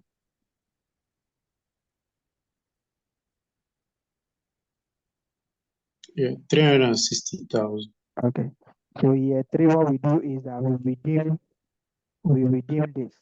Redeem means that we are going to pay. So year 3, we are not going to have any liability. This will be dashed because we have paid it. At the end of the year 3, they say this will be redeemed at the end of December 2018. So it means that at the end of 2018, you are going to pay the amount. So there will not be any balance here. You are going to redeem it. So there won't be any balance here. So you pay at the end. You pay at the end. Okay. Let's take the interest one by one now. Let's add the interest. You confirm something. Let's add the interest. Let's count the profit or loss. So let's count. They say if you do this for 3 years. So profit or loss. Profit or loss will be profit or loss. We have finance cost, which will be year 1, year 2, year 3. Year 1 will be this, which is the actual interest plus the amortization of these two, which will be 24346.8. 24346.8. Year 2 will be 25718.54, which is including the actual interest and the finance cost, which will be, this one will be 27,200. Let's count to statement of financial position before I will show you something. So statement of financial position, you have non-current liability. The non-current liability, you have financial liability. Year 1 will be 321. You show the balance at the end. 321. 321. 481.8. Year 2. Do you think the year 2 figure will be a non-current liability? At the end of year 2, how many years is left? 1 year. So you can show the year 2. You can show like year 2 as a what? As a non-current, as a current liability. Someone can still show it as a what? As non-current liability, but showing it as a non-current liability doesn't make sense because you are going to pay this in 1 year time. You are going to pay this in 1 year time. So showing it as a current liability will be appropriate. So year 1, you show this, then you go to current liability under year 2, then you write the financial liability there with this amount. Year 3, nothing is going to be there because we have paid the amount already. Let's put all this together. Let's put our finance cost together. I want to confirm something. Let's put all of them together for the 3 years, the total.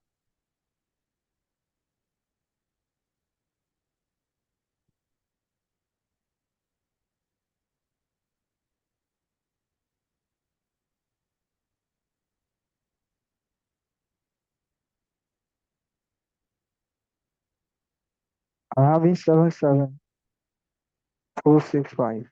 Is that correct? Yes, please. Okay. 77265. 0.34. Yes, please. Okay, leave the 34.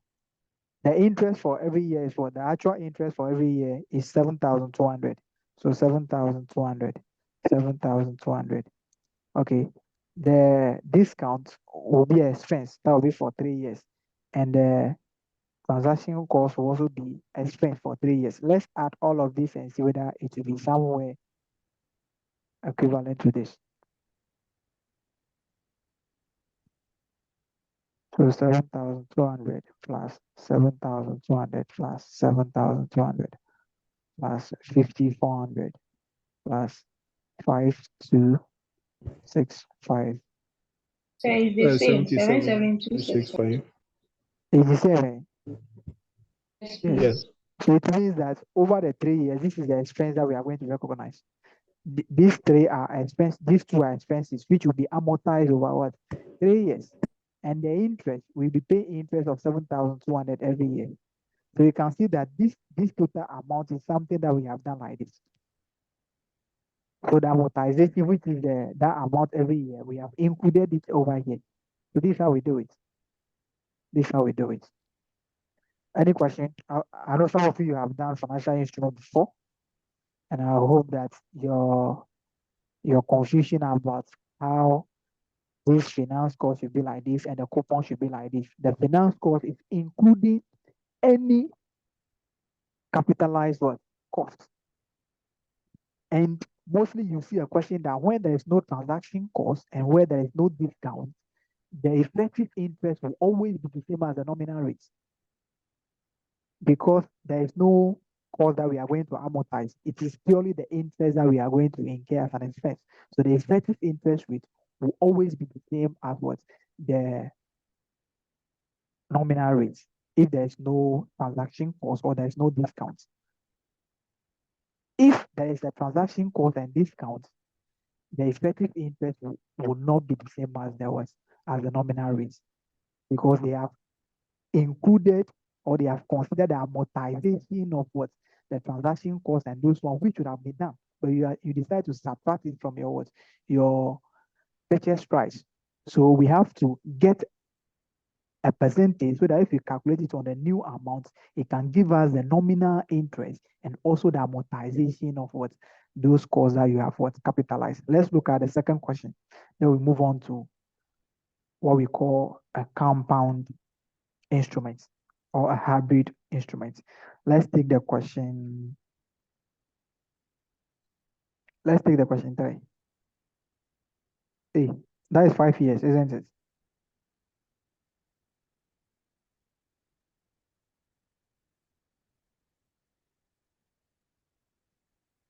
That is 5 years.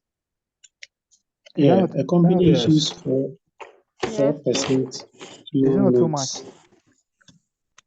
Yeah, Okay, let's pick one that maybe, or this one should we do? I want to show The premium in it. I want to see the premium. the premium. I don't have the question here. Question 3 has something like premium of it. No, the question 3, what they are telling, okay, the question 3, what they are telling you is that the instrument is not issued at a premium. But what will happen is that at the end of the year, if you add the premium to the actual cost, it will be the end amount. So it's not that it is issued at a premium. Okay. Oh, Let's okay. let's look at the question 3 there. Okay. This I wish I should do it up to 5 years so that you see where the premium will come in. Let me try and see. Question 3.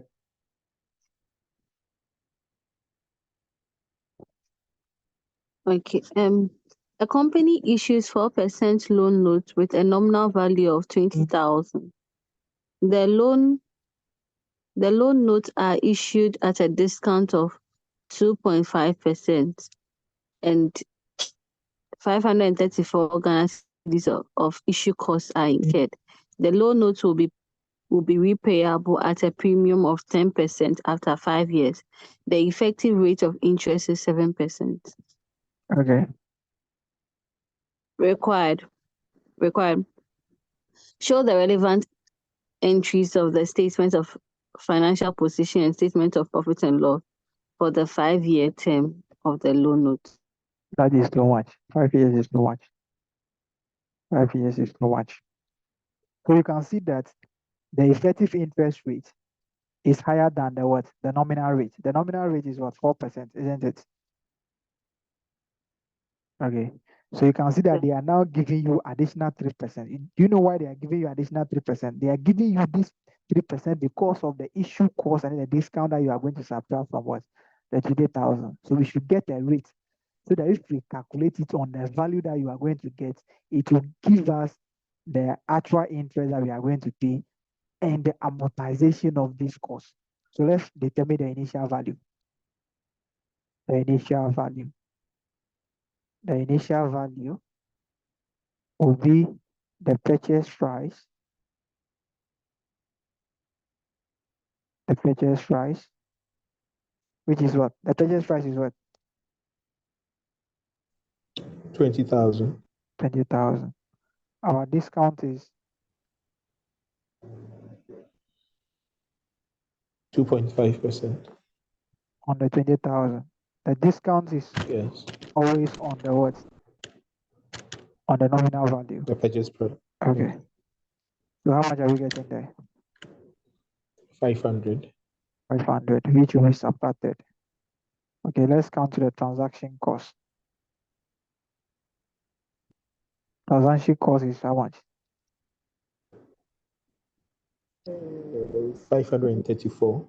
534. Okay, what will be our new value now?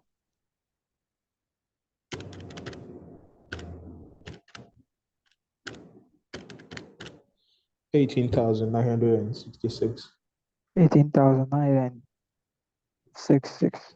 66. Yeah. Okay, so this will now be carried, subsequently, this will now be carried to amortized cost. So the amortized cost, we have the years, we have the interest, because the interest will always be paid annual in arrears. Then we have our, okay, we have our balance carried down first. So this one is not compulsory to draw a table. They can ask you to do it for a year. So if they ask you to do it for a year, you can just show 1 year working. But this one, since it's a 5 years, it will be advisable if you put it in a table. Okay. So balance down, which is opening balance or the balance at the beginning. Then we have the interest. We have the coupon. The coupon is the interest that you are going to pay at the end of the year. Okay. So you count to the balance carried down. Let's count to year one. Year one, our why this thing is, I hope it is 18,966. Okay, so that will be 18,966. The interest rate is 7%. So what will be 7% on the 18,966?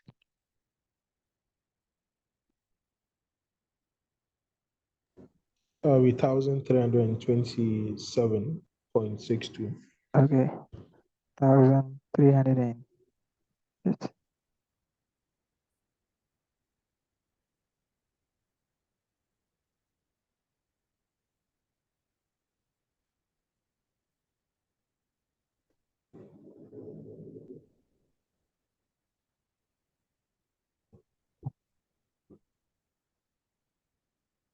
I've cleared everything out.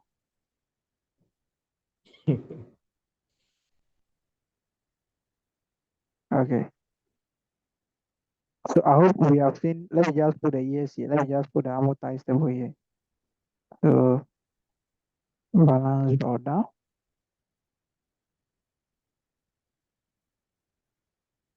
Is the bad network from your place or my place? Interest, the coupon, then we have the balance carried down. Okay, so the year one, we have 18,966. And you see this is 1,000.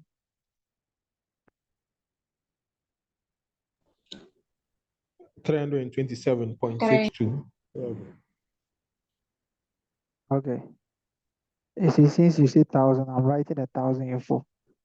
1,327. 7.6. Can we run it to the nearest Ghana city? Okay, so 1,328. 8. Okay, 1,328.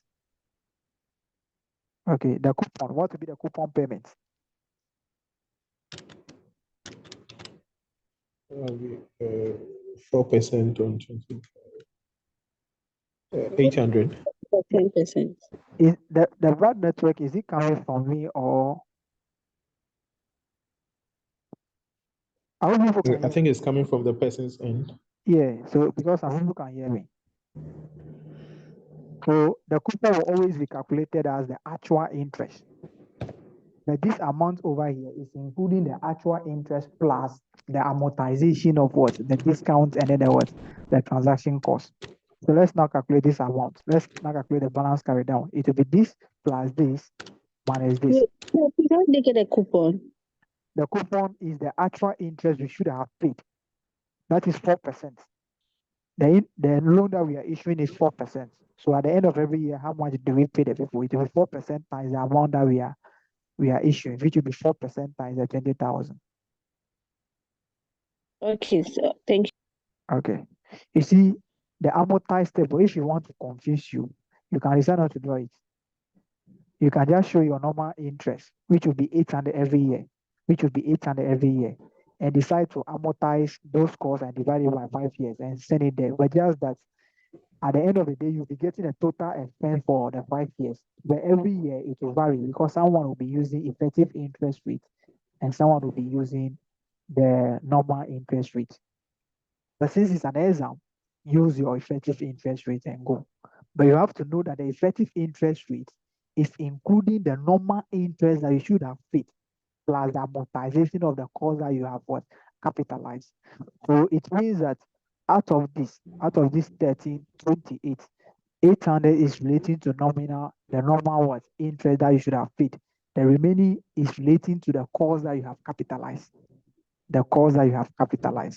So the coupon is always the normal interest that you have to pay, which is the coupon, calculated as the nominal rate times the nominal value. What is the balance at the end? 19,494. 19,494. 4. Okay. But in actual sense, what should have been our value? Our value should have been 19,200. Am I correct? Minus the coupon. Yeah, it should have been Hello, sir. 19,200, isn't it? Hello, sir. Yes. So yeah, Sir, the interest, is it the amount it accrues? I mean, the interest on the amount we have taken, or because this thing is the coupon is the amount you will be paying to those holders of this which thing. is the actual interest. Okay. Okay. The coupon is the actual interest. But look at this. You can see that we have what 500 and 524 as discount and also transaction cost, isn't it?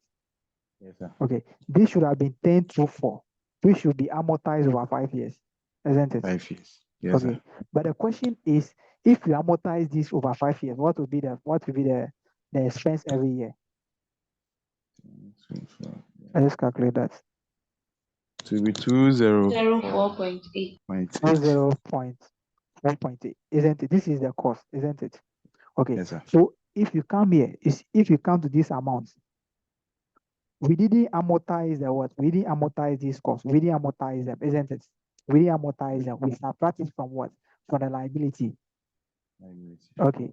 But since we didn't amortize them, it means that we have included these amounts over here every year.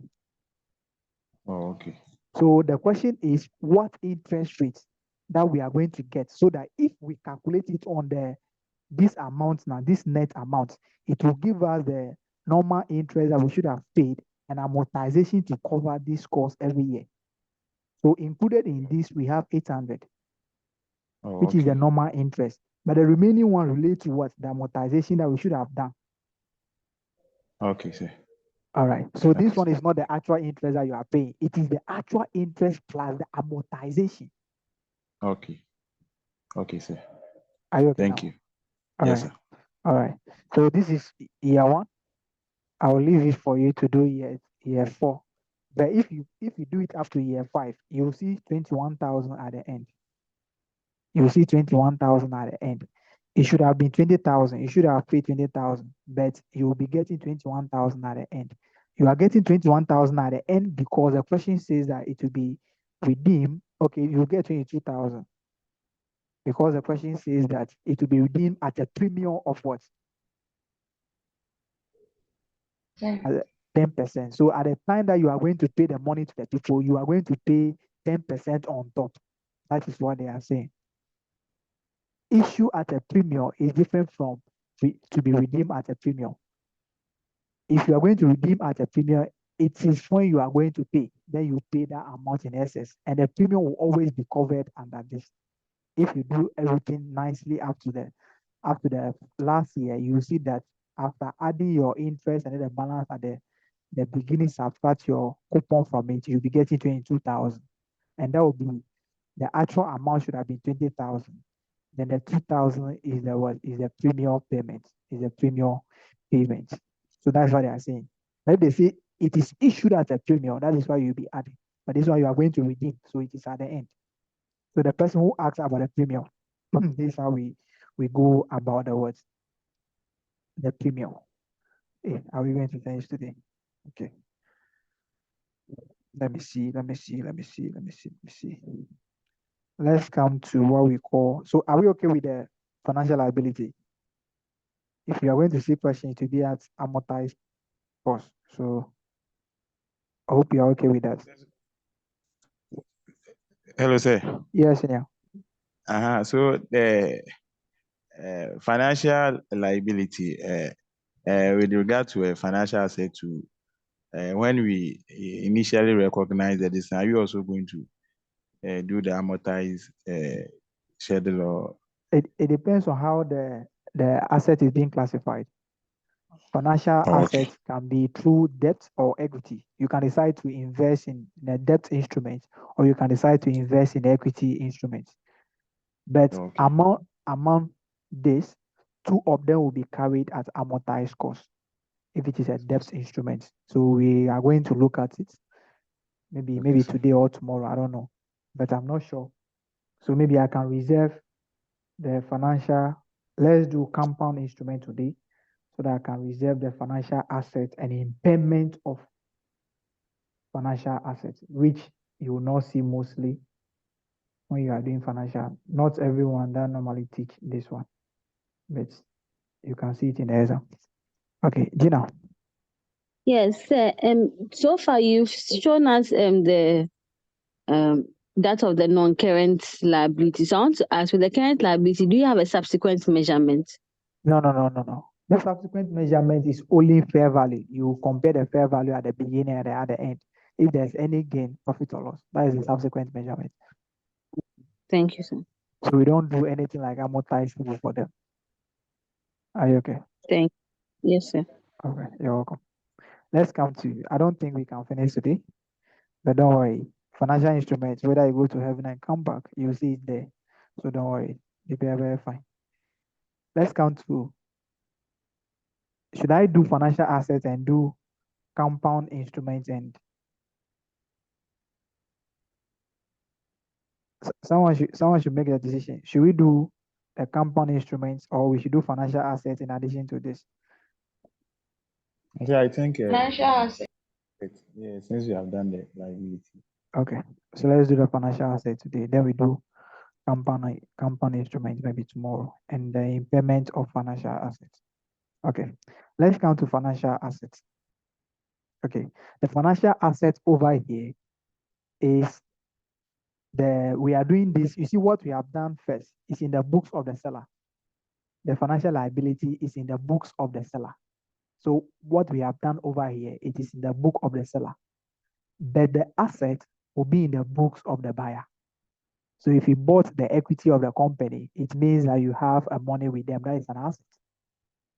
If you buy the debentures of a company, that is a property to you. They are having money. They are having your money. Your money is with them. That is an asset.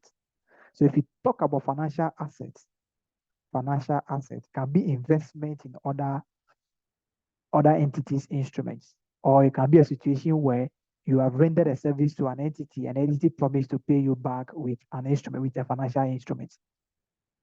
So financial assets can be investment in equity. It can also be an investment in debt instruments. It can also be an investment in debt instruments. I will say this again.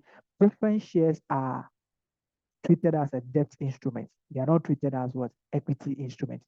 Because equity preference shares does not give ownership. Preference shares have a fixed amount, which is a dividend. You are going to pay a fixed amount, which is a dividend. But equity, the dividend can be higher, it can be low, depending on the profits. So preference shares are treated as a debt instrument and will be accounted for like the way we have accounted for the debt instrument right now. Okay, Let's come to financial assets.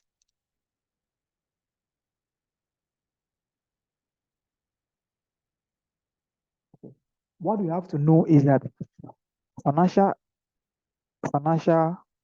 assets can be gotten through debt instrument or equity instrument. It can be through a debt instrument or equity instrument. It can be through a debt instrument or equity instrument. Okay. If the financial assets, if it is a debt instrument, what we are saying is that the company is investing in an instrument that is qualified as a debt. You are investing in the preference shares of the company. You are investing in the debentures of the company. You are investing in the bonds of the company. Those instruments are debt instruments. So financial assets can be gotten through debt instruments or equity instruments. The nature of the financial asset determines how it will be classified. If you count to debt instruments, the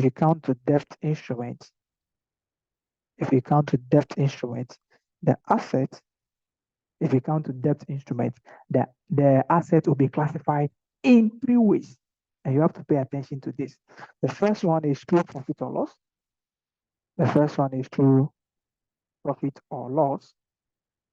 Profit or loss. Profit or loss. The first one is through profit or loss, which is the same as the first one that we did. If it is through profit or loss, any transaction cost, any discount, all of them should be expensed. All of them should be expensed. Okay. It can also be through other comprehensive income. The question will tell you that the company is carrying the instrument through other comprehensive income. If it is through profit or loss, this is for speculative purposes. This is for speculative purposes or for trading purposes. The question will tell you that the company has invested in the debt instrument of this for speculative purposes. It means that it can be disposed of within a year. If it is through other comprehensive income, the other comprehensive income, the question will tell you that the company intends to what? Intends to hold the investment up to maturity, but will be waiting for any better opportunity to dispose it before the maturity. So it means that this one, they are indifferent. They are thinking about keeping it until maturity, and they are also waiting for any better opportunity, then they will sell it. So the question will tell you that the business model for this particular investment is that a company is willing to hold it up to maturity, but they are also waiting for any opportunity. If there's any good market, they will sell it. It means that this might not be, the sale might not be within a year, but they might sell it before the maturity.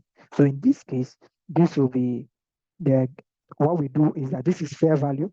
At the end of every year, we look for the fair value of the asset and we take it to profit or loss.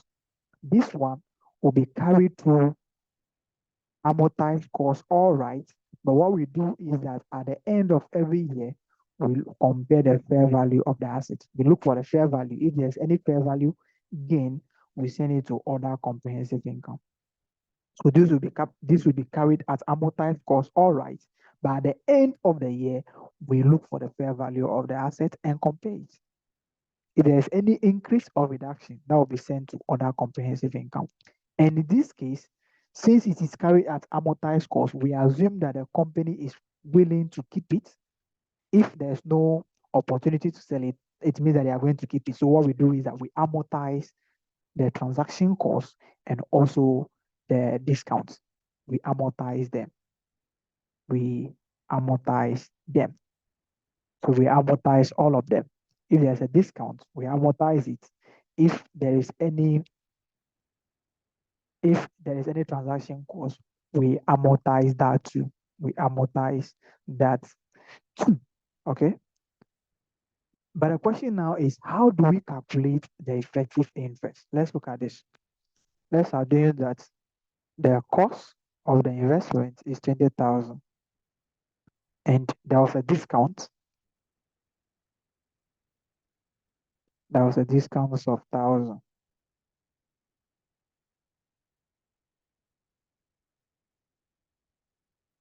There was a discount of 1,000.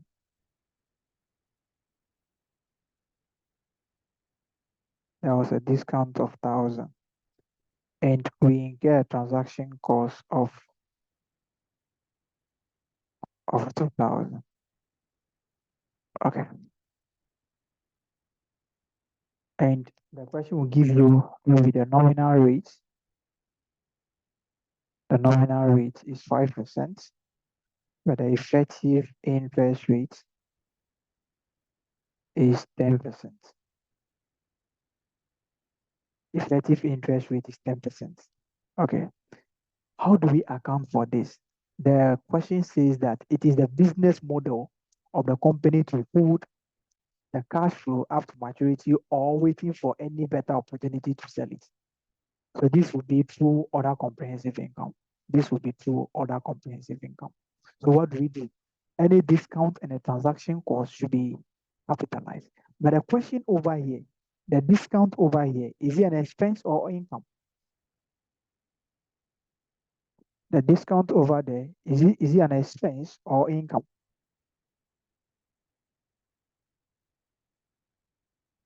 It's an income.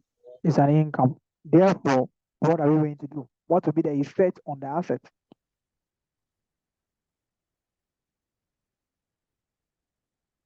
What will be the effect of the discount on the asset? To increase the asset. No, please. This is a discount received. It's an income. It will reduce the amount. It will reduce the amount. So don't be confused that one of them you are adding and one of them you are subtracting. One of them is an expense and one of them is what? It's an income.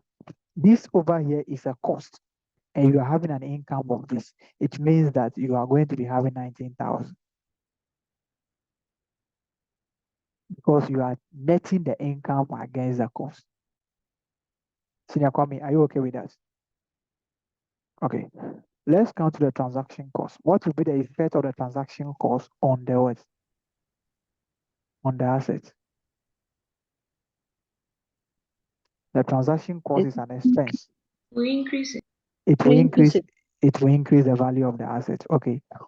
If this asset is going to be there for 4 years, it means that the normal interest that the company will be receiving, the income, the interest income that the company will be receiving will be 5% of the 20,000. That will be the interest income that we'll be receiving.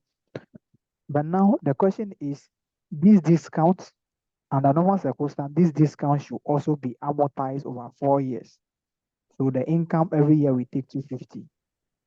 And this particular cost is an expense, which should also be amortized over what? 4 years. But since we have subtracted all of them, we have add or subtract them against that one. It means that what we are going to do is we have to find a rate so that we calculate it on the net amount. We will get our income, net our expense, and also our discounts. So if you are doing the amortized table, this is what you do. Let's do it for only year one. Okay, year one, we are going to have, let's do this one. It will be 20,000 minus 1,000 plus 2,000. Is that correct? Would that be 21,000?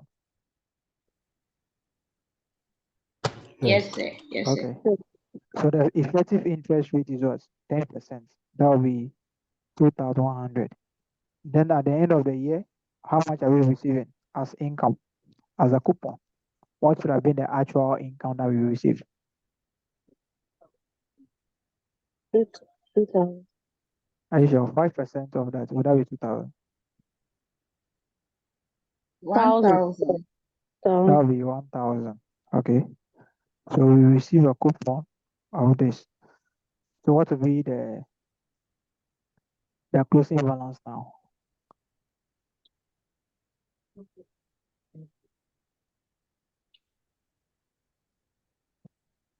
That will be 22,100, isn't it?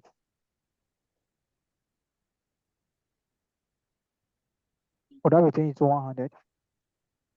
Yes, 22,100. Okay. All right.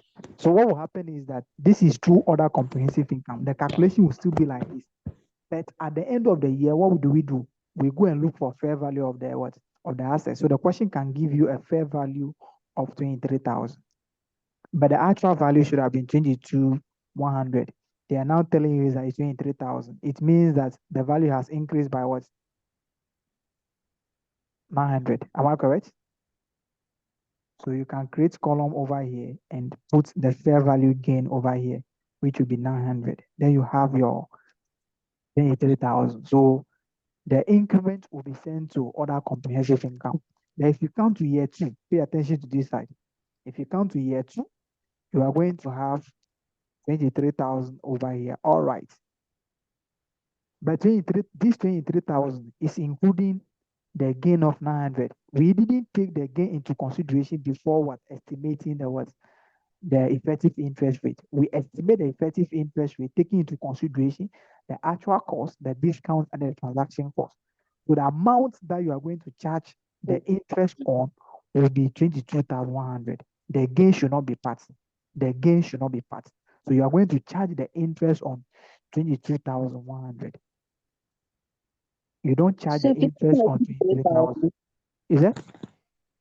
Right from the 23,000. I'm the one giving that 23,000 as the Okay. end of the year. That is the fair value of the assets. So we compare with this amount and get the gain over here. All right. Maybe if you pick a question there, if you pick a question, everything like this will come. Okay. Let's come to the last classification. The last classification will be amortized cost. The amortized cost, the business model is that the company is willing to keep the asset up to maturity. The company is willing to keep the asset up to maturity. And this is the same as the amortized cost under liability. Any transaction cost should be capitalized. Any discount should also be capitalized. Then we now do the calculation. There's no fair value measurement. We don't fair value. We just calculate it like the way we calculate liability through amortized cost. That is for the second classification of debt. The debt can be classified in 3 ways: through profit or loss, through other comprehensive income, and also amortized cost. Profit or loss is a situation where the company is having the asset for trading purposes, speculative purposes. They can sell it at any time. The other comprehensive income is a situation where the company is thinking about whether to keep the asset after maturity, or they are willing to keep it after maturity, but they are also expecting better offers to come so that they can sell. So in that case, it means that they are willing to keep it, but they can keep it for 2 years. In the 3rd year, if there's any offer, then they will sell it. So that will be through other comprehensive income. Any transaction cost capitalized, any discount capitalized, then we still carry through amortized cost. By the end of every year, we look for fair value measurement. We fair value it to get a gain or a loss. If you come to the amortized cost, the business model over here is that the company is willing to keep the asset up to maturity. They are not going to sell it. So in this case, we do it through the amortized cost, no fair value measurement. Transaction cost capitalized. Any discounts should also be capitalized. Then we come to equity instruments, financial asset through equity instrument. Then we pick some questions. Then we are done. So financial assets through equity instruments. Financial assets through equity instruments. This one is a situation where the company is investing in the equity shares of a company. The company is purchasing the equity shares, the ordinary shares of the company. If it is financial asset through equity instrument, we have only 2 classifications, and these are profit or loss, or other comprehensive income.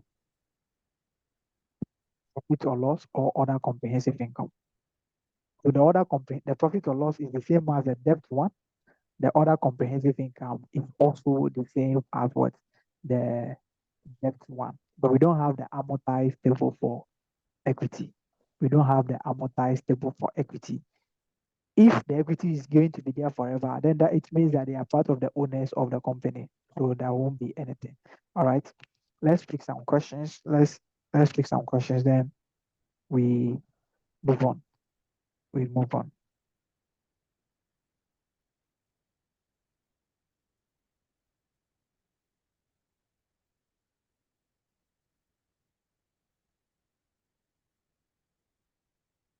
Okay, let's pick this one. Let's pick question 8. Titular questions. Question 8.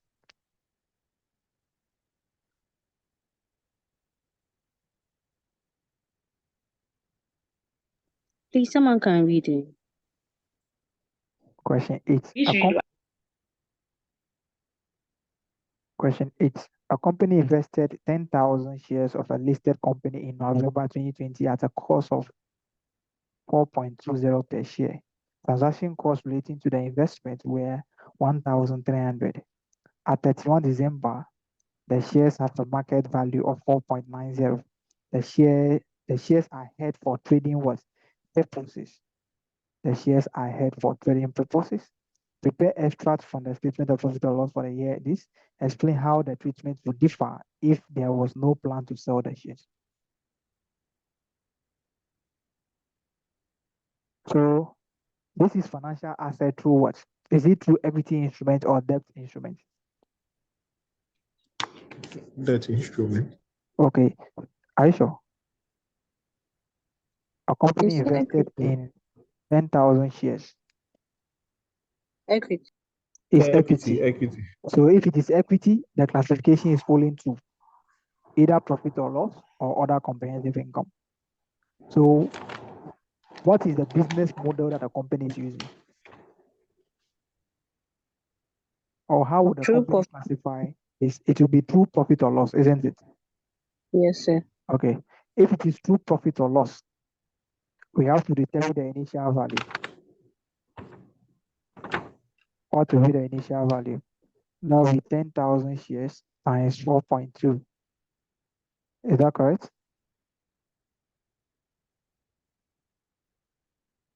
That will give us 42,000, isn't it?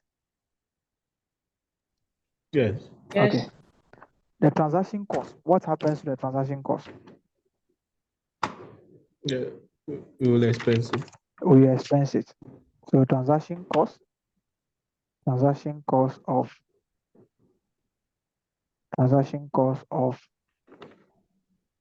13,000 to be expensed. Okay. Then at the end of the year, what do we do? We look for the year-end fair value, isn't it? The year-end fair value will be 10,000 times 4.9. Is that correct? Yes. And that will give us 49,000. So what is happening? 42,000 at the beginning, 49,000 at the end. There has been a gain. There will be a fair value what? Fair value gain. A gain of 49,000 minus 42,000. And that will be 7,000. Which will be sent to what? OCI. No. The treatment of the gain depends on how the instrument is classified. It's true profit or loss. Sorry, it's true profit and loss. Sorry. Okay, so the gain will go to profit or loss. All right. So that is the extracts. You prepare your statement of profit or loss. A gain of 7,000. Transaction cost of what? 1,300. Your statement of financial position, your financial assets will now be 49,000, which will be classified as a current assets. It will be classified as a current assets because this is for trading purposes.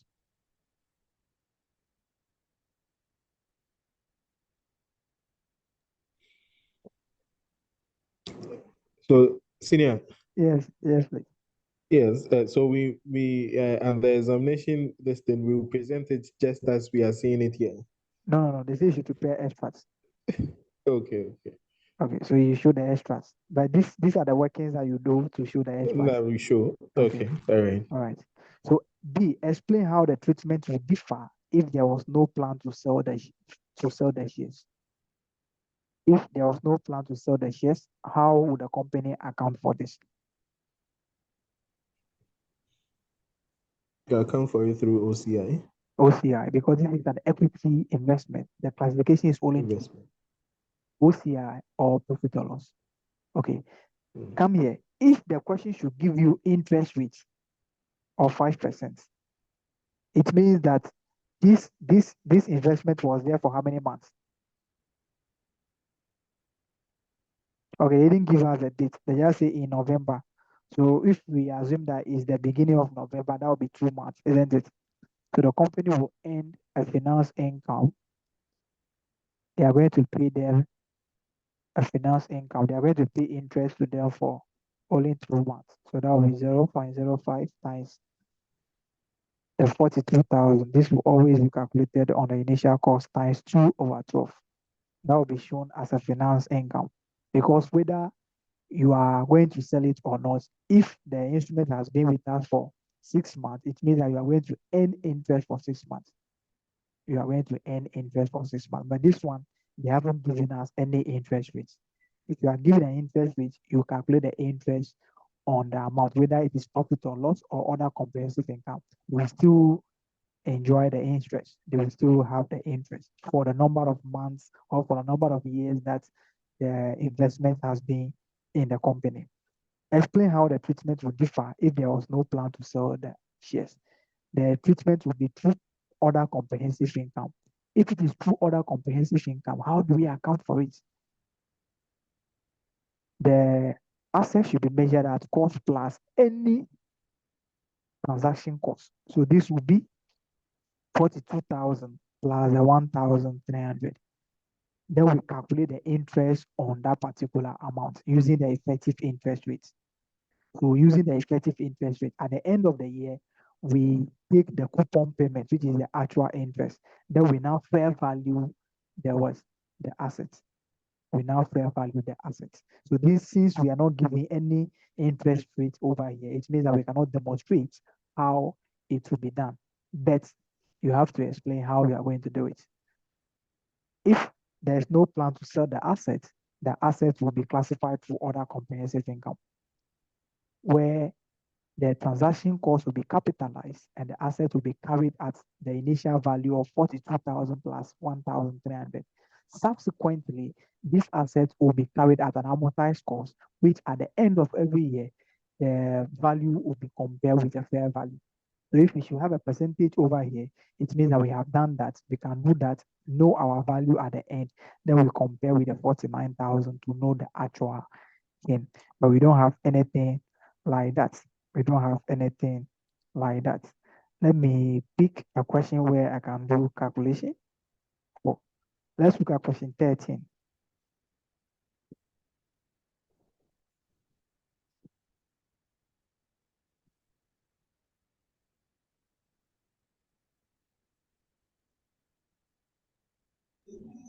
Asamankes Limited purchased a 6% 50 million Ghana cedis bond on 1st August 2018 at a 10% discount to par value. Expenses of purchase were 500,000 Ghana cedis. The bond is due for redemption on 31st July 2028 at par. The effective annual interest rate to maturity is 7.3%. Asamankese intends to hold the bond until its maturity date. Required. In accordance with IFRS 9 Financial Instruments, how much should be recognized in Asamankese financial statement in respect of the above transaction for the year ended 31st July 2019? Into bracket to 2 decimal places. Okay. So this one, is this a financial asset? Yes. But financial assets coming in through what? True. True debt is a bond.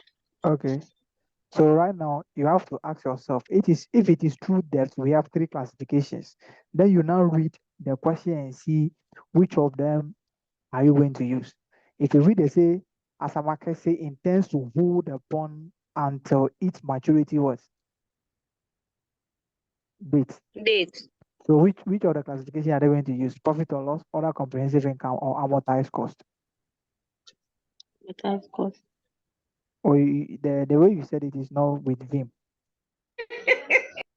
Amortized cost. Amortized cost. Wow. Okay. So this will be classified as an amortized cost. So what we do is we look for the initial value. So let's look for the initial value. Amortized cost. Yes, please. Please, we are purchasing the bond. Yeah, so it's an asset to us. Yes, please. Okay. But this asset is coming through debt instrument. That's why we are saying debt instrument. We are buying a debt instrument that is giving us an asset. All right. So this will be through amortized cost. And the cost, let's determine the cost. Let's determine the initial value. The initial value will be the cost. How much is the cost? 50 million. 50 million. Okay. Then discount will be capitalized. The discount is what? Percent. Okay, 10% of 50 million will be what? 5,000. Okay, it will be 5 million, isn't it?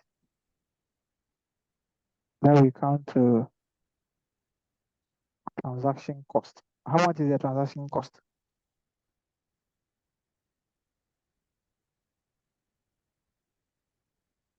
Five hundred. Okay, 0.5. So can we have 45.5 million?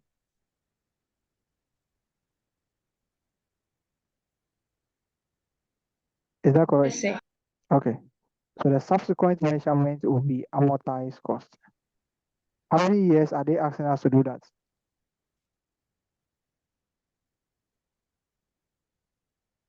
How many years? How many years are we going to do this? 10 years. No. The question is asking us to do it for 2028. 2018 to 2022.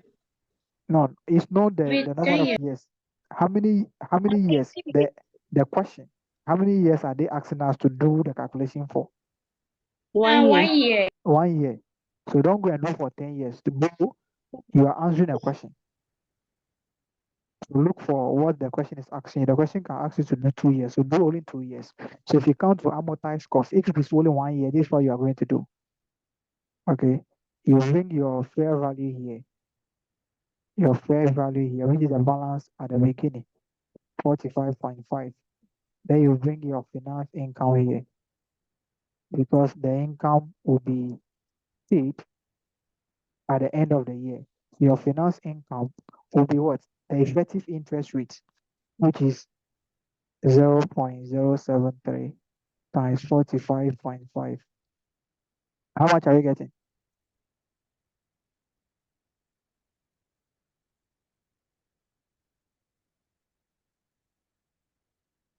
How much are you getting? 3.3. 3 points. 3. Okay.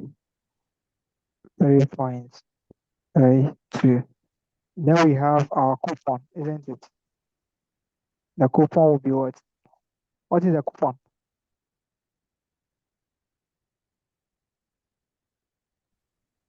What is the coupon? 6%. 6% on the nominal value. The coupon is the same as the actual interest that we should be paying if there is no transaction cost. That is the coupon. Okay, this is the amount that we are going to be receiving at the end. That will be 60 million. That will give us how much? 3. It will give us 3. Yes. Okay. So what will be our closing balance now? .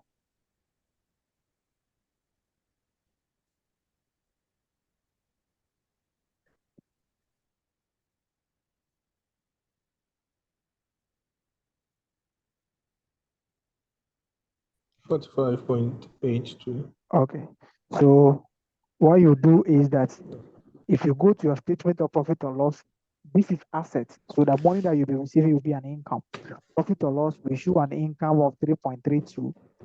Financial assets, which is a non-current asset in the statement of financial position, we show 45.82. But in actual sense, what should have been the interest if there is no transaction cost, if there is no discount? What should have been the interest that we'll be receiving every year?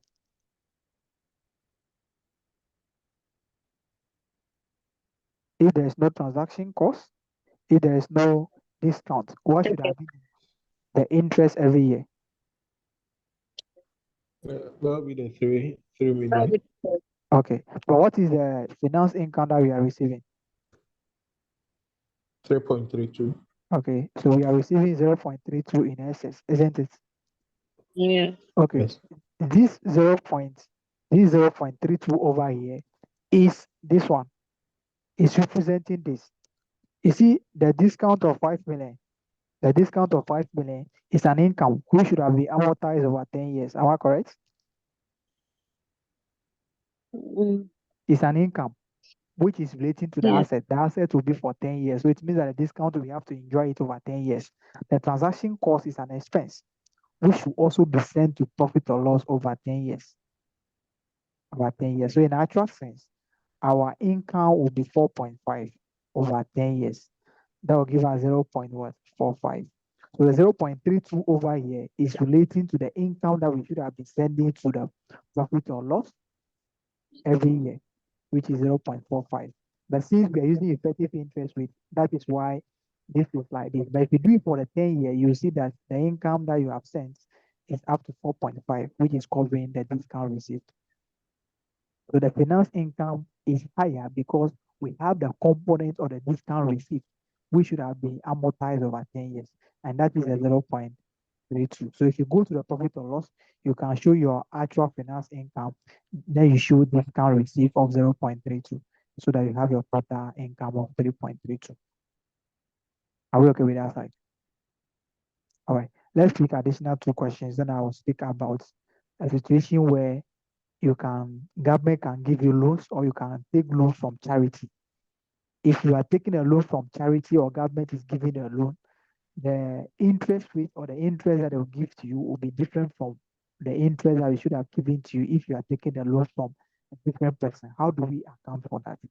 Okay, let's take maybe some additional 2 questions. Let's take the question 17 there.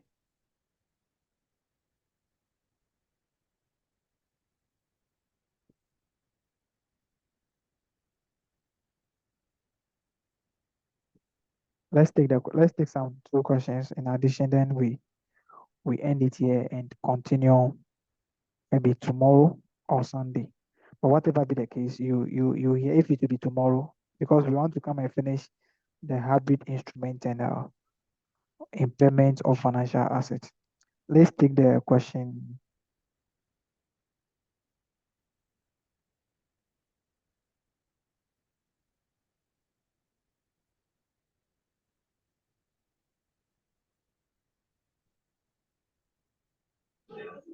Question 17. Yes, please. Speculate Co.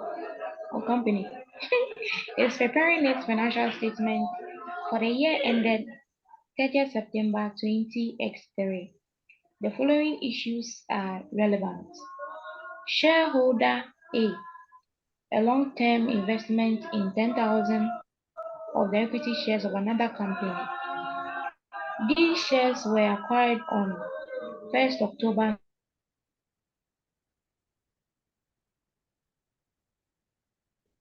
We can hear you.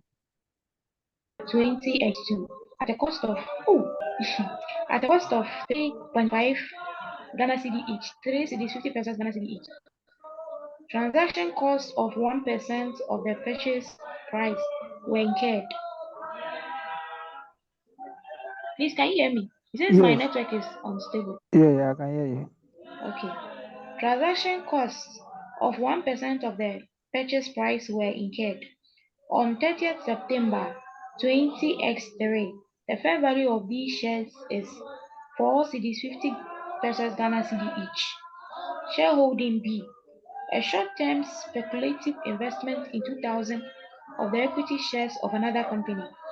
These shares were acquired on 1st December 20x2 at a cost of 2 CDs, 50 pesos Ghana CD. Transaction costs of 1% of the purchase price were incurred.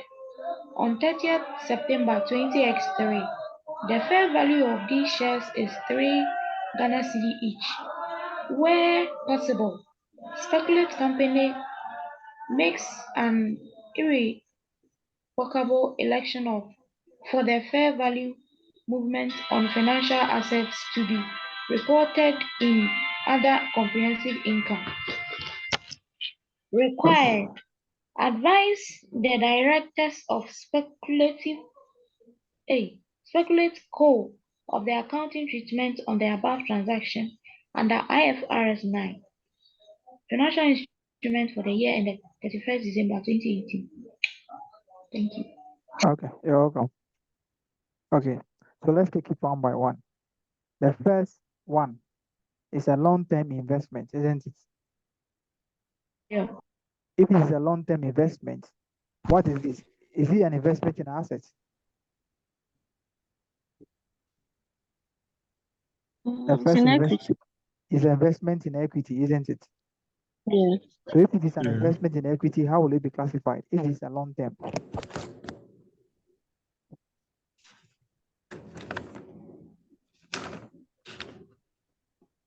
So come again. If it is an investment in if it is an asset, which is investment in equity, which is a long term, how will it be classified? Through OCI. Through OCI. Okay. So if it is through OCI, how do they account for it? How do we account for investment or financial asset through OCI?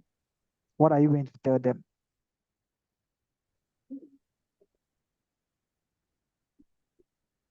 What advice are you going to give to them? The initial measurements, how should they initially measure this particular investment?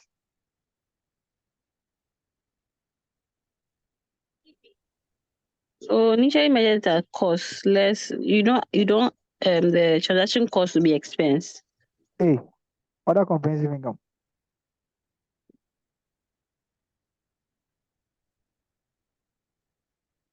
Or this is other income.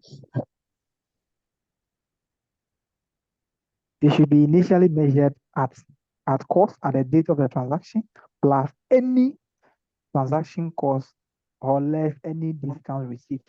So what will happen is that it will be 10,000 times 3.50. That is the total shares is 10,000 and the value of the shares at the date of the transaction was 3.5. So that would be the purchase price plus 1% to our transaction cost, and that will be 3,500. So the investment will initially be measured at the purchase price plus what the transaction cost, and that will be 38,500. Then the company will charge a finance income using the effective interest rate, which we are not given. After doing this, at the end of the year, the company will fair value the investment, which will be 10,000 multiplied by 4.50. Then we now compare this with our balance carry down using the amortized table. Any gain or loss will be taken to OCI. Any gain or loss will be taken to OCI. Shareholder B, a short-term speculative investment in 20,000 of the equity shares of another company. These shares were acquired on December 2x2 at a cost of 2.5 each. Transaction cost of 1% of the purchase price were incurred. On 30th September, the value of these shares is 3 cedis each. So the question is, this is also a financial asset through equity instrument, and this is for what? Speculative purposes. What is the meaning of that? Speculative purposes. So we trade in it. yeah, no. Okay. So how should they initially measure this? How should be the initial measurement?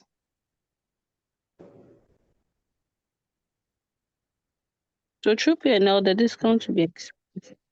No, we don't. They don't have discount there. The transaction cost will be expense. Okay. And the asset will initially be measured at what? As the purchase price, which is a 2,000 times 2.50. That is the value at the date of purchase. Then the transaction cost of 1%, which will be 250, or which will be 50. Yes, I'm sure it's 50 because 2,000 times 2.5 is 5,000. So that will be 50. That 50 should be expensed. Then the company should charge a finance income on this, finance income for this at the end of the year, because they are going to charge the finance income will be same as the coupon. So at the end of the year, the asset will still be at 5,000. Because if you calculate the finance income of 500, at the end of the year, you still pay what? 500. So the nominal rate will still be the same as the effective interest rate. So if you calculate the finance income, at the end of the year, you still receive that income. So it will be zero. So the asset will still be at the initial amount. At the end of the year, the asset will now be fair value at 3 CD, which will be 6,000. So you compare 5,000 with 6,000, and a gain of 1,000 should be sent to profit or loss. A gain of 1,000 should be sent to profit or loss. A gain of 1,000 should be sent to profit or loss. Let's look at another one. Then question 21.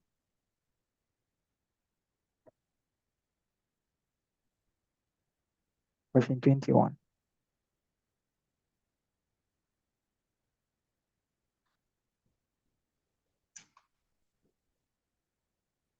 Yeah, Auntie Eunice, can you read the question 21 first?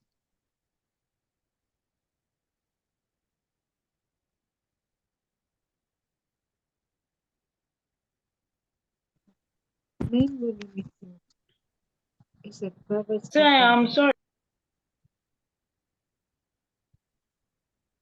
You can continue. Mainly limited is a private company that prepares financial statements in compliance with international financial reporting standards. Financial statements for the year ended 31st December 2020 are being prepared, and the following transactions occurred. A. On 1st September 2020, Main purchased 100,000 ordinary shares on the stock exchange for a speculative reasons, making profit at the price of 1.2 per share, and paid the transaction cost of 1,250 on 31st December 2020. The shares were now traded at 1.32 per share on the stock exchange, and Main received a dividend of 15,000 on the shares. B. Main issued 360,000 of redeemable 2% preference shares at a discount of 14% on 1st January 2020. Issue costs were 5,265, and the share will be redeemed on 31st December 2022 at par. Interest is paid annually in arrears, and the effective interest rate is 8% required. In accordance with IFRS 9 financial instruments, explain how to account for the above transactions in the statement of profit or loss and statement of financial position for the year ended 31st December 2020. Okay, nice. Thank you. So let's look at the first one. How would the first one be accounted for? The A.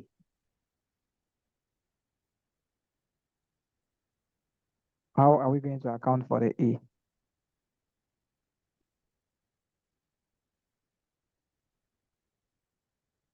Auntie Gina.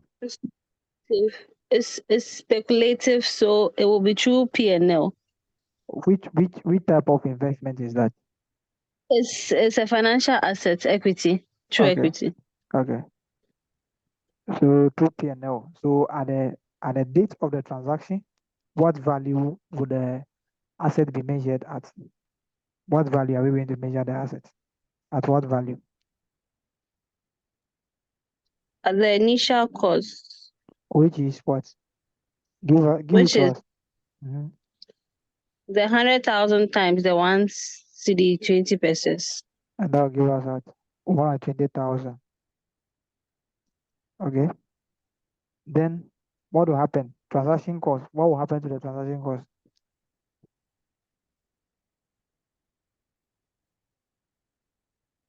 Auntie Gina, what will happen to the transaction cost? It will be expensed. It will be expensed. Okay. And the shares are now trading at what? The year end, the shares are now trading at what? 1 cedi 32 pesos. And that will give us 132,000, isn't it? Yes, please. Okay. There is a gain of what? 12,000. Where would this gain go? P&L. P&L. Okay. AP or L. Okay. Manu received a dividend of 15,000 on the shares. How are you going to account for these dividends?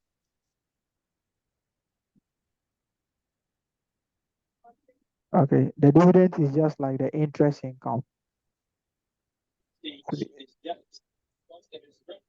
The dividend is the interest income.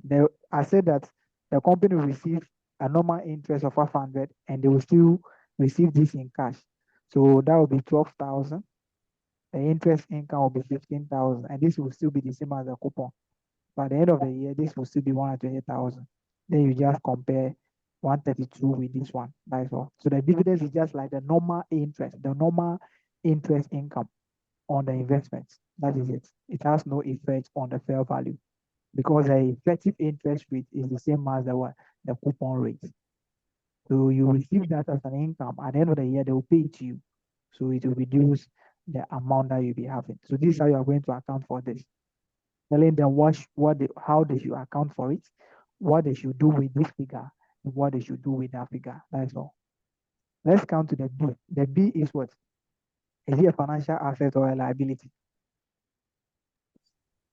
It's a liability, preferential. Okay, which will be accounted for using what? Profit or loss or amortized cost.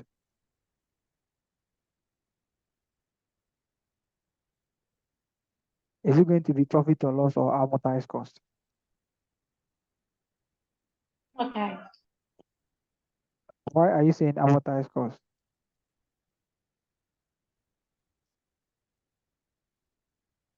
Profit and loss. No, it's not about you doing cha-cha.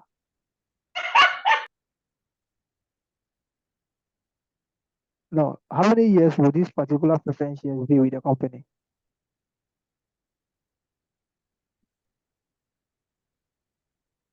2 years. 3 It's years. It's 3 3 years. years. So use the years to determine how it will be classified. If it is more than 1 year, it is through amortized cost. If it is within a year, that's why you have a profit or loss. Are you okay? So it will be a long Yeah, yeah, this will be a non-current one, not through profit or loss.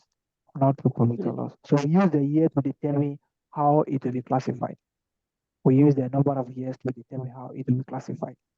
If it is more than a year, it is amortized. If it is within a year, it is profit or loss. It is profit or loss. All right. Okay. Yes. So we have come to the end. Oh, it was a nice experience. We look at liability and assets. Maybe tomorrow, God willing, we look at compound instruments and also maybe loans or investment in charity bonds. Charity bonds. We look at it. How do we account for it? And we look at impairment of what financial assets. Thank you all for coming. I'm very grateful. I'll see you guys. All right. Okay. Thank you. Okay. Thank you.